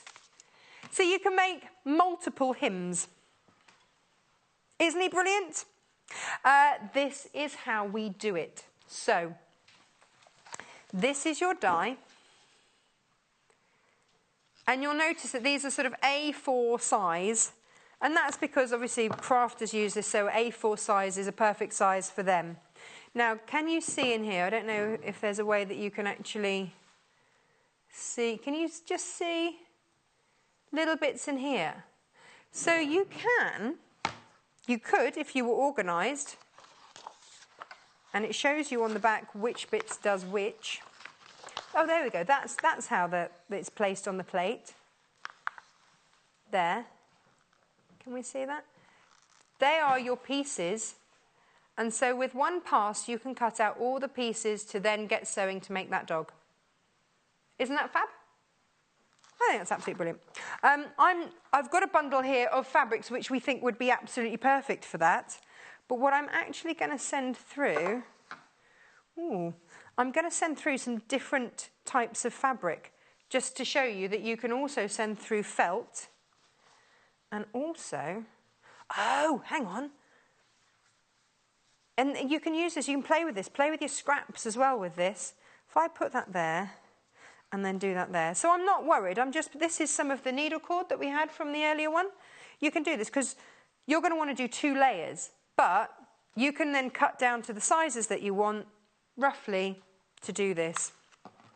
One on top, plate on the bottom. But I want to show you, I'm not worried about those fabrics overlapping at all. The only thing that I might want to do is just tuck that bit in there and send that through there. There we go.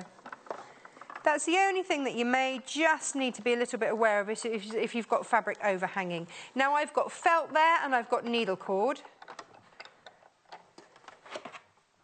And it's cutting an absolute treat. So all of a sudden, I just wanted to show you the constituent parts. So that is your bandana there. You see that's cut through that. Didn't even need it to cut through that, but it has. You've got your body part there. You'd cut 2 of those. And then, let me see which bits go where. You've got arms, you've got the muzzle, you've got the little tongue to stick out there. You've got the nose there. And then you've got arms, you've got legs. So there you go. I mean, look, there's two arms there, and you just put your fabric through so that you can, oh look, you could go do two-tone. So there you go, that's cut through 3 layers. That's needle cord, 2 layers of needle cord and a thing of felt there. You do 2 bodies, one of those which is your bandana, that's your nose, mouth and tongue, and then there are your arms and legs. Done. Now remember, you can batch make because you can send through 8 layers of fabric, of cotton fabric through in one go, and then if you've sent through 8 bodies, then you've got 4 bodies ready to go, if that makes sense. Yay! In terms of colours, we have put together colours that we think are perfect for the dog. And there they are. So all of our Macawas, they work an absolute treat. And there they are. So you've got, here we go, all of these, which just work a treat. And they're $19.95, half a metre of each. We've called it the Dog Softy Bundle, and they are the perfect colours for making your dog. There you go. Lovely. And the dye for that. And now you see, especially if you want to, you know, maybe you're making for charities, maybe you're doing things like that, then that's absolutely great to do. So $34.95, and then you just keep cutting. And they're all going to be the same every single time.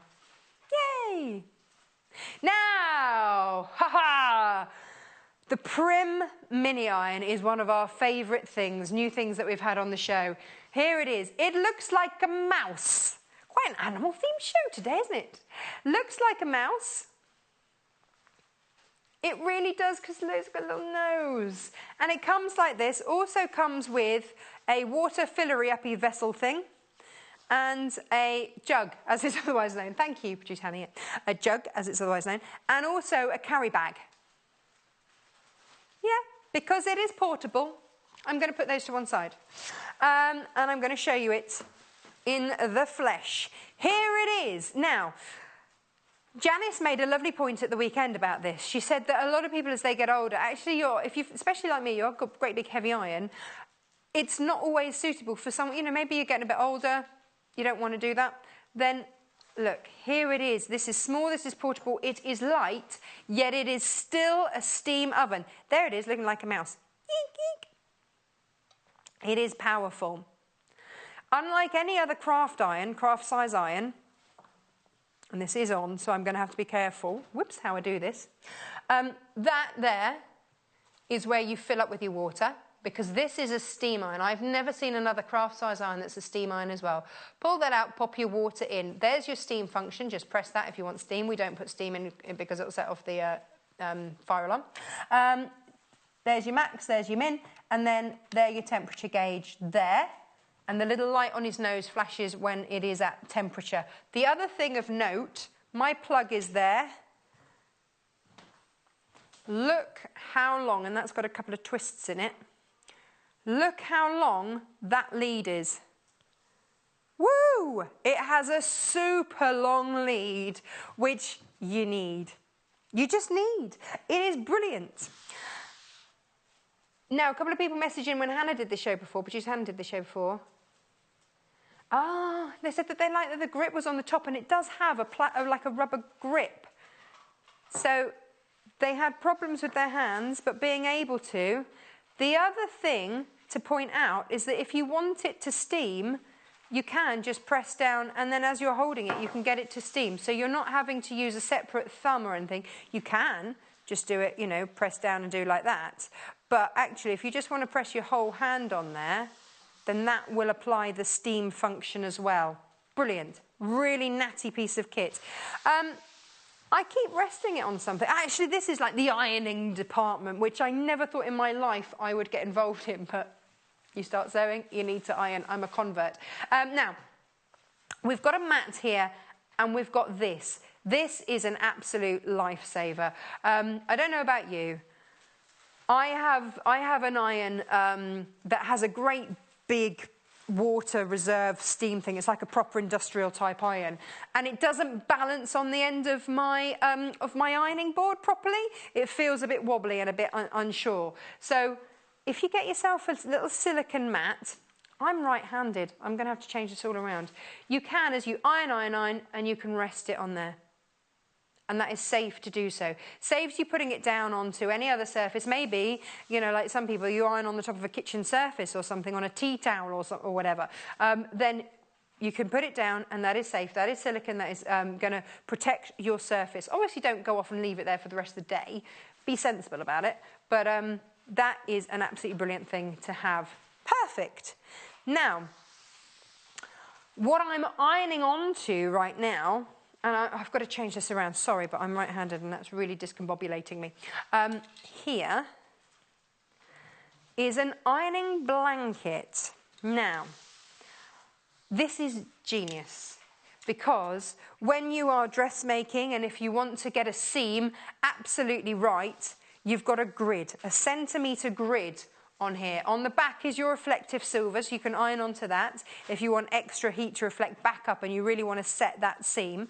But if you just need a guide, then you can absolutely, maybe you're making your bias binding, then you could always use that as your guide. So like I want to maybe just have that there, so I'd line it up there, I would fold it over and line there and press, then I could do that, and I'm using that grid.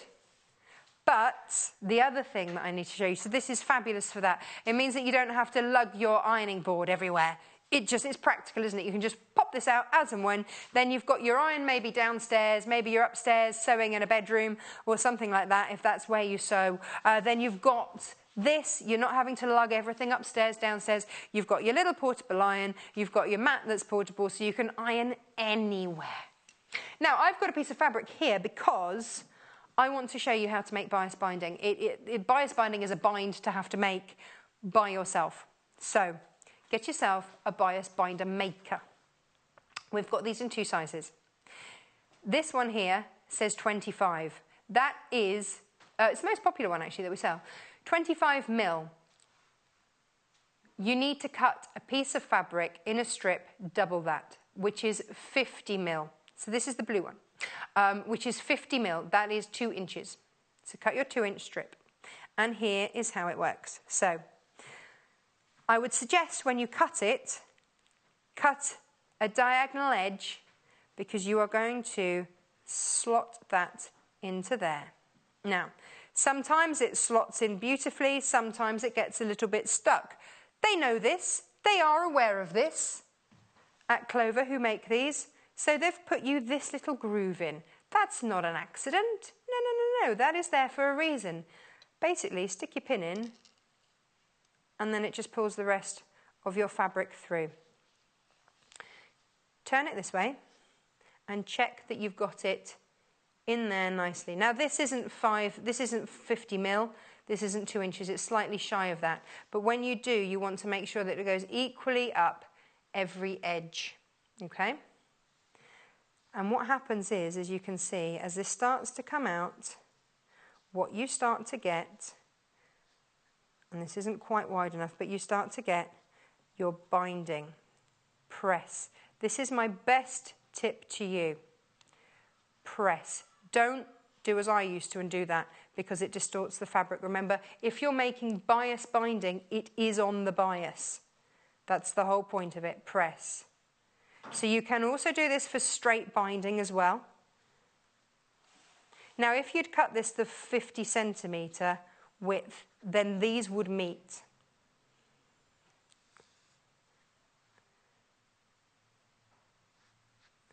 Okay? Now, when you've done it, if you've done this, when you do your bias binding, and you want, this is just a piece of scrap. We're all about saving the scraps here. You would then fold that in half and press. Now, that also means that you can do straps and things like that. The number of times that you've gone, oh, well, just make a little hook and, you know, just do it like this and then just stitch down there. Like we did the apron, the cook chef's apron last week, and that's exactly how they made the little loop to hang it up with.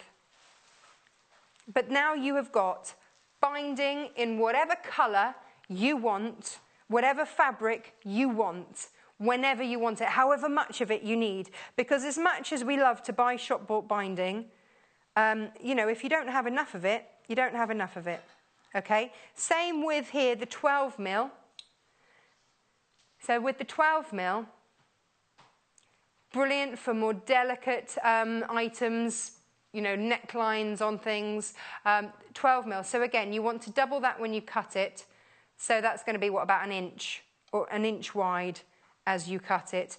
Same process, slot it through, get a pin, and as it comes out, press. Next bit, press. Do not go backwards and forwards, it will distort it. Making sure there.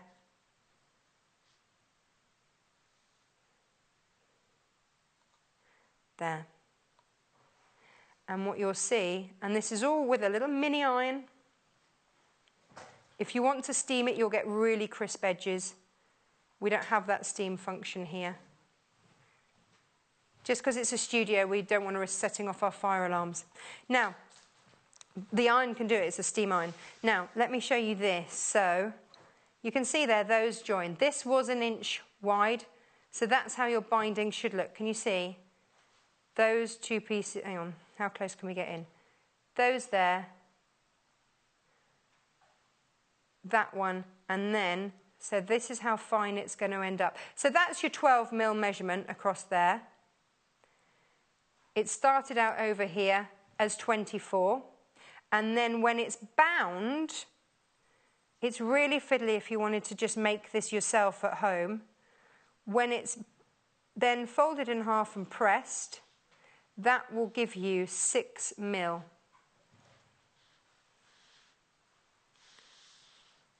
There you go. And what I would say is save an old spool and just wind it around there and pin it. And there it is. That will be your binding. There it is, perfectly to the centre. There you can just see, perfectly to the centre there. And then just fold in half and press. And that's why you need a bias binder maker in your life. Yes, £10.95, best £10.95 you spend. Well, I say that. I've got my turny tools back, so can't guarantee that. If you're going to be away from the iron for long periods of time, do stand it up. This is great, actually, because you can stick pins up in it as well. Just, you know, because I have. Brilliant.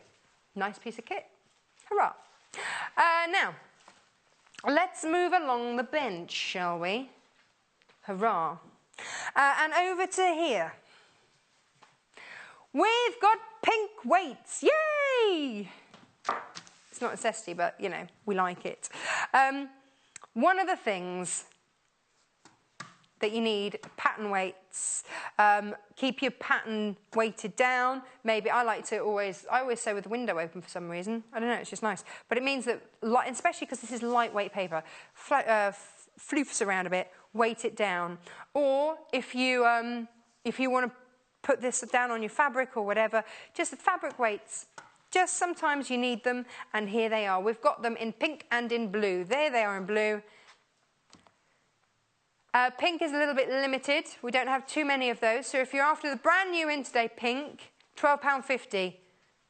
And then you can just make sure that nothing flaps around anymore, or your cat doesn't jump up and knock it all for a £6. Or we've got blue ones for you. Blue ones down the bottom there, £12.50. And there they go, weighting down everything. Small but mighty, ladies and gents. Small but mighty. Yeah, yeah, yeah. Can I show my other... Oh, I want to say they're my favourite things. Oh, I've made a mess. Oh, good, I've got this today. I made a mess over here. And actually, I have to say, Jennifer Taylor was putting pins all over the place earlier. I was trying to follow her around with a pin cushion. But that's how it is, isn't it, when you sew? They go... I've made a little... Look, there's a few more over here. Oh, too rogue over there. Producer Hannah says she's not sure she can cope with such a mess. The other thing is I drop my pins on the floor, and I have dogs, I have cats, I have a small child. All of those I really would rather stayed in one piece.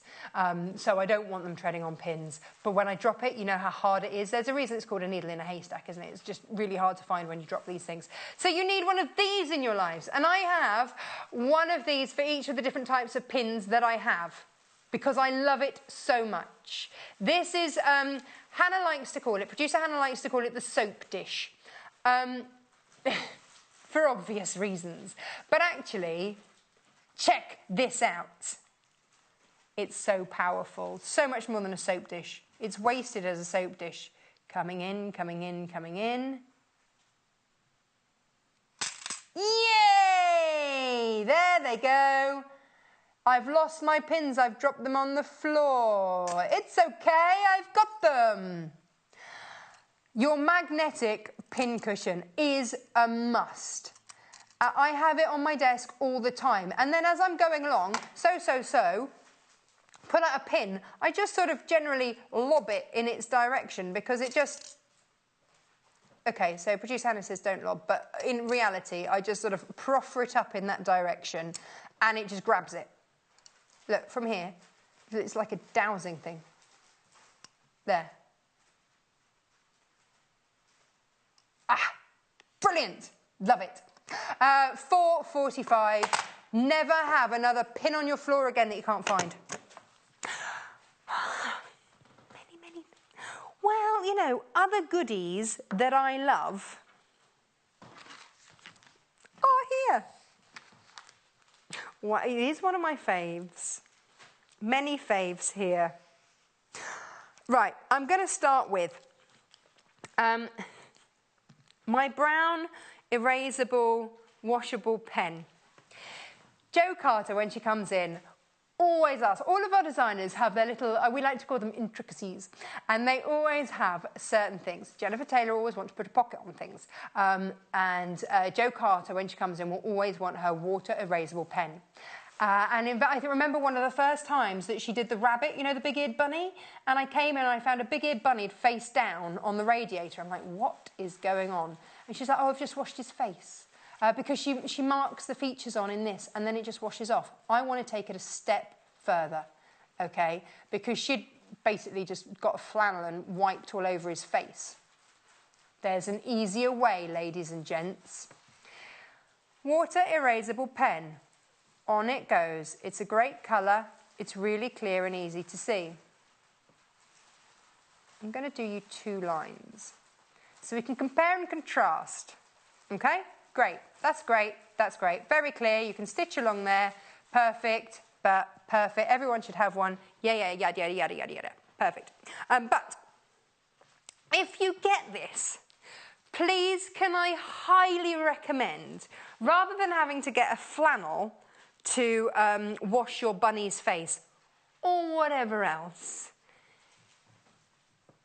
get one of these. You get 3 refill tips, but this is genius. This is a Prim water pen with 3 refill tips. So, here's how it works. Unscrew it when you get it.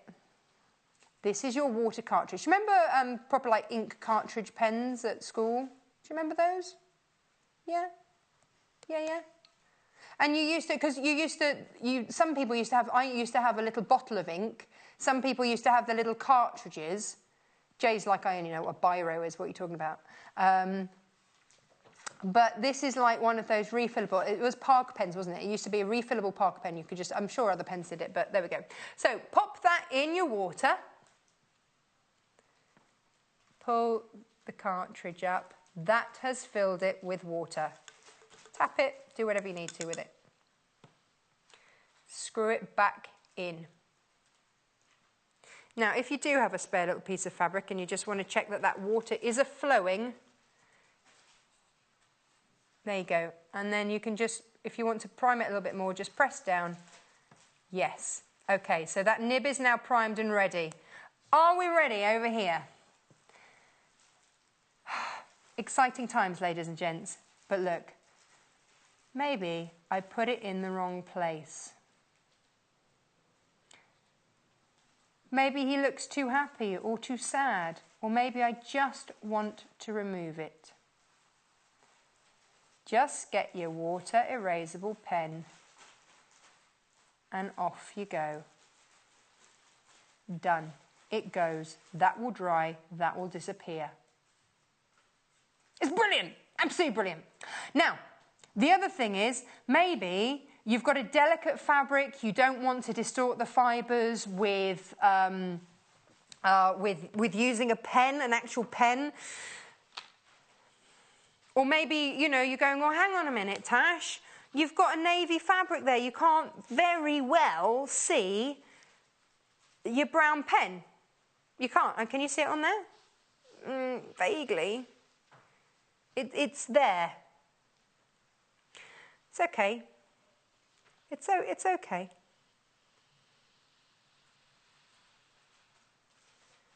If you are in any doubt as to whether or not a pen will mark your fabric, use the water pen. You can reapply it if you need to. The other thing is, if you want a seam to really set and you have a craft iron that doesn't have a steam function, put your water, draw your water along your seam, get your iron, press. That water is going to evaporate. So what's it going to be? What's it going to become? It's going to become steam, isn't it, in order to evaporate? So you're effectively making any iron a steam iron. So if you have a cheaper iron that doesn't have a steam function, but you really want to set that seam, you really want to press that seam, not only are you not marking that fabric, but you are getting a steamed edge without using a steam function on your iron. Maybe it's that you've got wadding under there, you don't want to use steam on there, but look how crisp that is.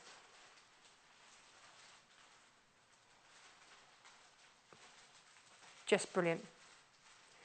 And actually, if it's folded and marked, then that gives you, but look, there is not a single mark apart from that crease on that fabric. So then you don't have to worry about, will that chalk come out?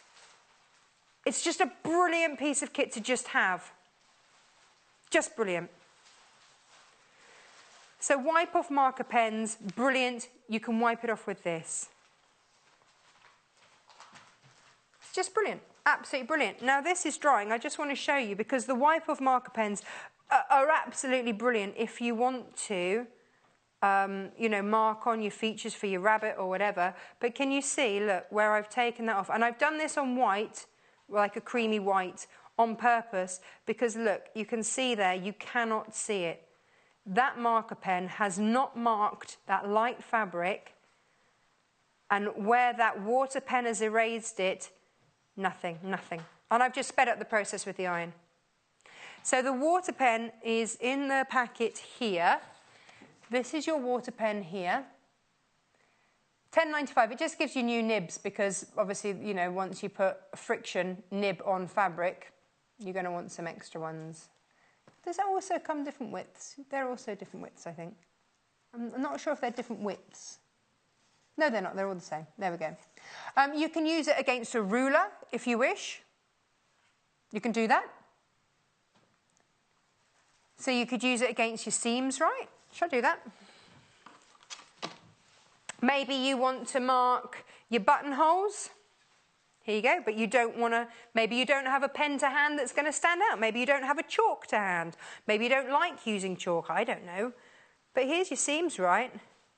Some people are really fussy. I know, producer Hannah, I mean. But there you go. Everyone's different. And there I have marked on my fabric. Could be really special fabric. Some people just, you know, or if it's a really fine fabric, delicate fabric. But I want to do these an inch away. So that's my end mark there, mark that, then. So if you've got a fabric you know you're never going to use again or get again, there you go. So you can start to mark these things out. Now, if you want to mark other things, there is always a place for chalk in my life. It is another mouse. What is it with Prim and their mice?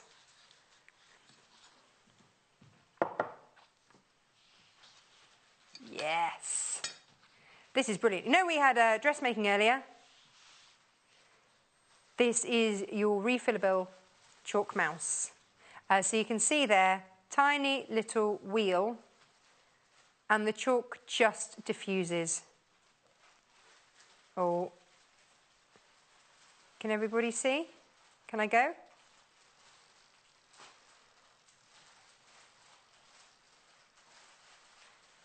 Yes. Chalk, which will dust out. Hooray! So I can do all my dressmaking curves. What's that, Producer Hannah? You do get a lot of freedom, so you can do your straight lines. Of course, you can do your straight lines, but you can also, you know, we talked about earlier with the ruler. We had the dressmaking curvy ruler, didn't we? It's going to go around those curves. Yes, it is. Love this. I get a bit carried away with this. Ba-ba-ba-ba. Brilliant, love it. And there's all its chalk in there. Chalk lasts for ages. $5.95, JDPH54. I want to give you chalk. Oh. Can we check stock on my turning tool, please, Producer Hannah? Earlier,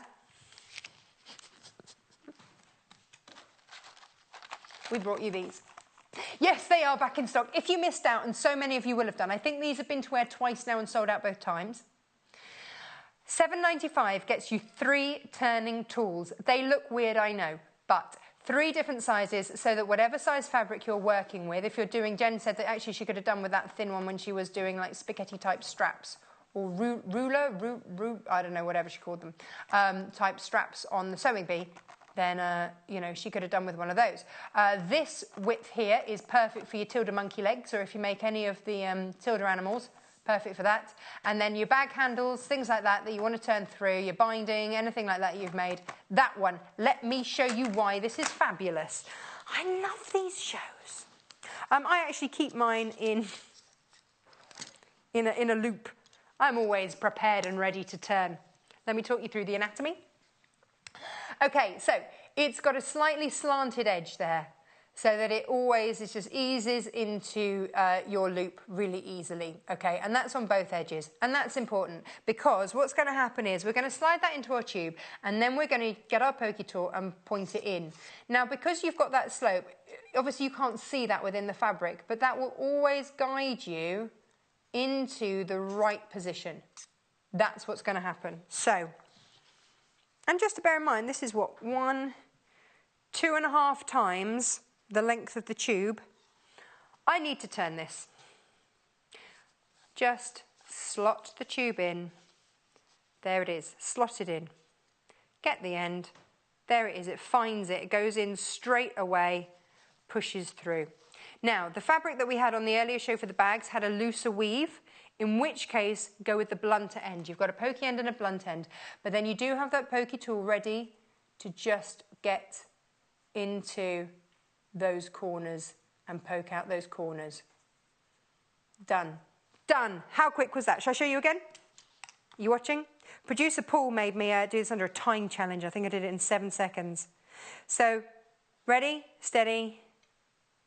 Ba, ba, ba, ba, ba, ba. Now think about the show yesterday when Jennifer was stood there trying to turn stuff, done. 6 seconds! That's a new personal best.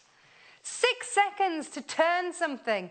Could be a Tilda monkey. You see, I love the Tilda monkey, you know, and I've made many of them, but the trouble with the Tilda monkey legs is that they're really faffy to turn. I love them, but that is the thing. Not anymore with this.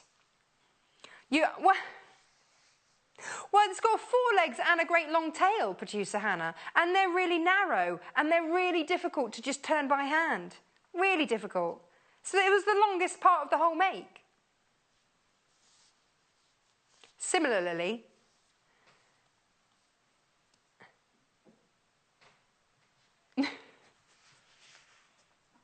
Producer Hannah thought I was weird, for many reasons, but also because of my Tilda leg problem. And then she started reading all the messages. Thank you for backing me up on this, by the way. And she's discovered that actually the Tilda monkey leg is a common problem. Not anymore. Not anymore. But you see, Tilda does that, doesn't she? She does 2 types of top. She does like the short squat ones, and then she does the spindly, armly, legged ones. And this is what you need it for. It is just brilliant. The dog toy that we've got the die cutter for, you're going to want to turn those through, aren't you? The legs and those arms. There there he is, just discreetly sitting there, minding his own business. Have I got a tool for you, dog? That sounds quite brutal. He will thank me for it eventually. You get 3 different sizes. I'm not going to turn it with all of them. No, I keep this now because I don't want to lose any of these. I do. Looks like I'm about to do a magic trick. I do just keep them in there. I am ready to turn at any point. I sound like a spy. I won't say that on a Friday night. Here we go. These are your turning tools before I get myself in trouble. Full instructions on the back, but I've shown you. You're fine. If you are turning anything from 9.5 to 16 millimetres, go with that one. If you are turning from 19 to 25 mil, go with that one. If you are turning anything larger than 25 mil, go with that one. $7.95. How many have we got left now, Producer Hannah, or how many have we sold? Whoa, nearly 100 units already been checked out. That doesn't even come close to the numbers that still have them in baskets.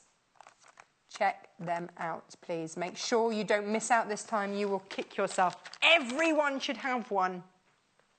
If you so much as touch a sewing machine, you need one of these. In my opinion. Which we obviously, you know, respect. Oh, yeah, the bobbin holder. I was going to show this, actually, because I really like this. I do. Oh, haven't you got it in anymore? Oh, it's gone into a different show. What? I have to give it away.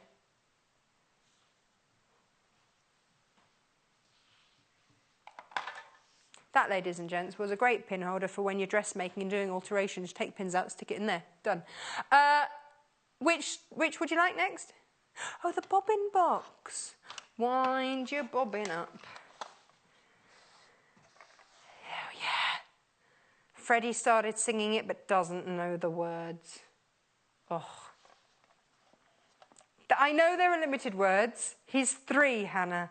He's 3. He only has limited words. And those he gets wrong. Bless him. So I have this. He's a row, row, row your boat gently down the street rather than stream. Yeah. He's in a flooded area. Yes, absolutely. It could be an issue. But also really annoying. And every time I'm like, Freddie, darling, it's stream, not street. And he just looks at me and says it again. Anyway, we digress. This is brilliant because storage, isn't it? It's storage and you need it and it's all for your bobbins and you can store, I want to say 32. Oh, I would be right. Brilliant. 32, and then you know that you've got the right colours where you need them. They just slot in a treat there. Close it. They stay there. Let you jiggle around all over the place. I tried to put mine in a Ferrero Rocher box. It's a right old mess. But I did get to eat the chocolates first. But it doesn't work as a bobbin holder, is what... you see, people are trying to tell me other chocolate boxes are available. Not like that. But this is the way forward. Get the right tools for the job. $4.45 as well. It's cheaper than the chocolate box. Oh, loads of people going for the mini iron. Awesome. Let me show you that. Just pop that in your basket. You will thank me. You don't have to thank me, but you will. Do you want to look at the mini iron again? This one, the mouse one.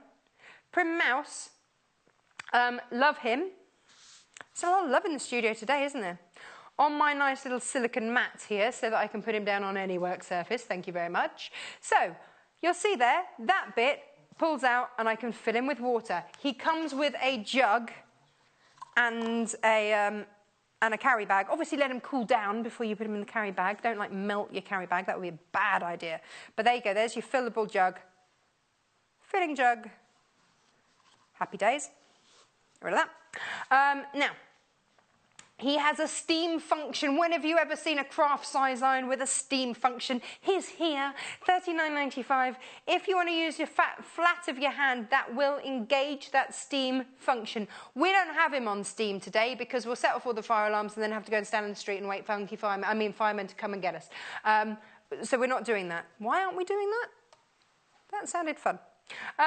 So you can either hold it like that and press down on it, or if you don't want it, just do it to the side and then get ironing. You need an ironing blanket too, and the details for that are $24.95. You might not need one, but I think everybody should have one because then you can iron anywhere. If you don't have enough space, or if you, quite frankly, do your ironing downstairs and you don't want to lug your ironing board upstairs and your big heavy iron, I've got a big heavy iron. I speak from experience. I don't want to be lugging that all around the house. I have dented so much paintwork trying to lug that thing up and downstairs. Don't do it. Just get this. Much easier. Much easier. And then when you move house, you don't have to touch up all the paintwork, which is what I'm currently doing from the number of times I've bashed things with my ironing board. Could have saved myself a lot of time and effort with this. And it's really light as well. It's portable and has a really long lead. So you can get all round your room, iron, all over the place.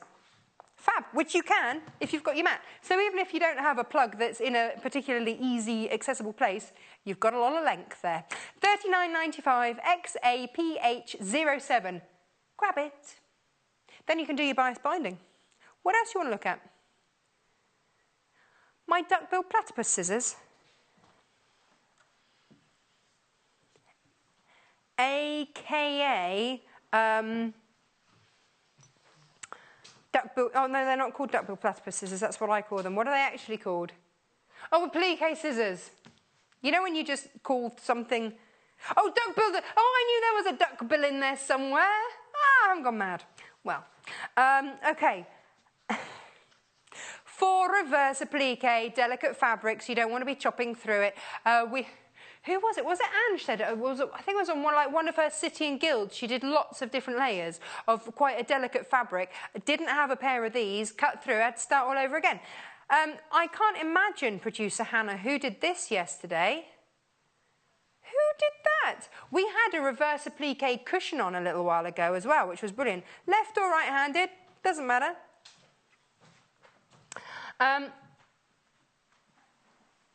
Were you going for playful lettering? Were you?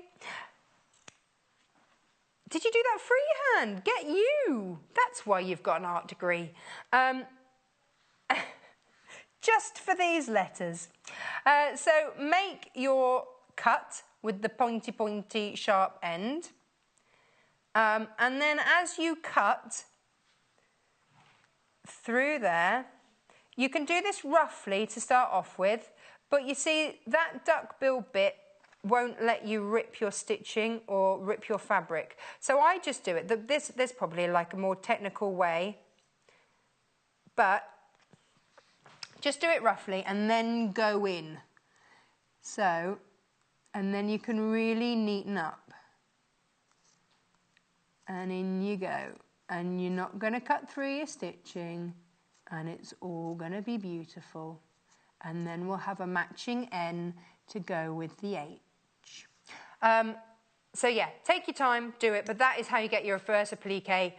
Bish bash bosh, $12.95, excellent. If you're into your reverse applique, then do it. We had a beautiful cafe cushion, didn't we, where it was white, and then we had a reverse applique cafe, which was a beautiful thing.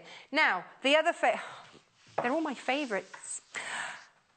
This came back in today, hurrah, along with the turning tools. These are your Fiskars.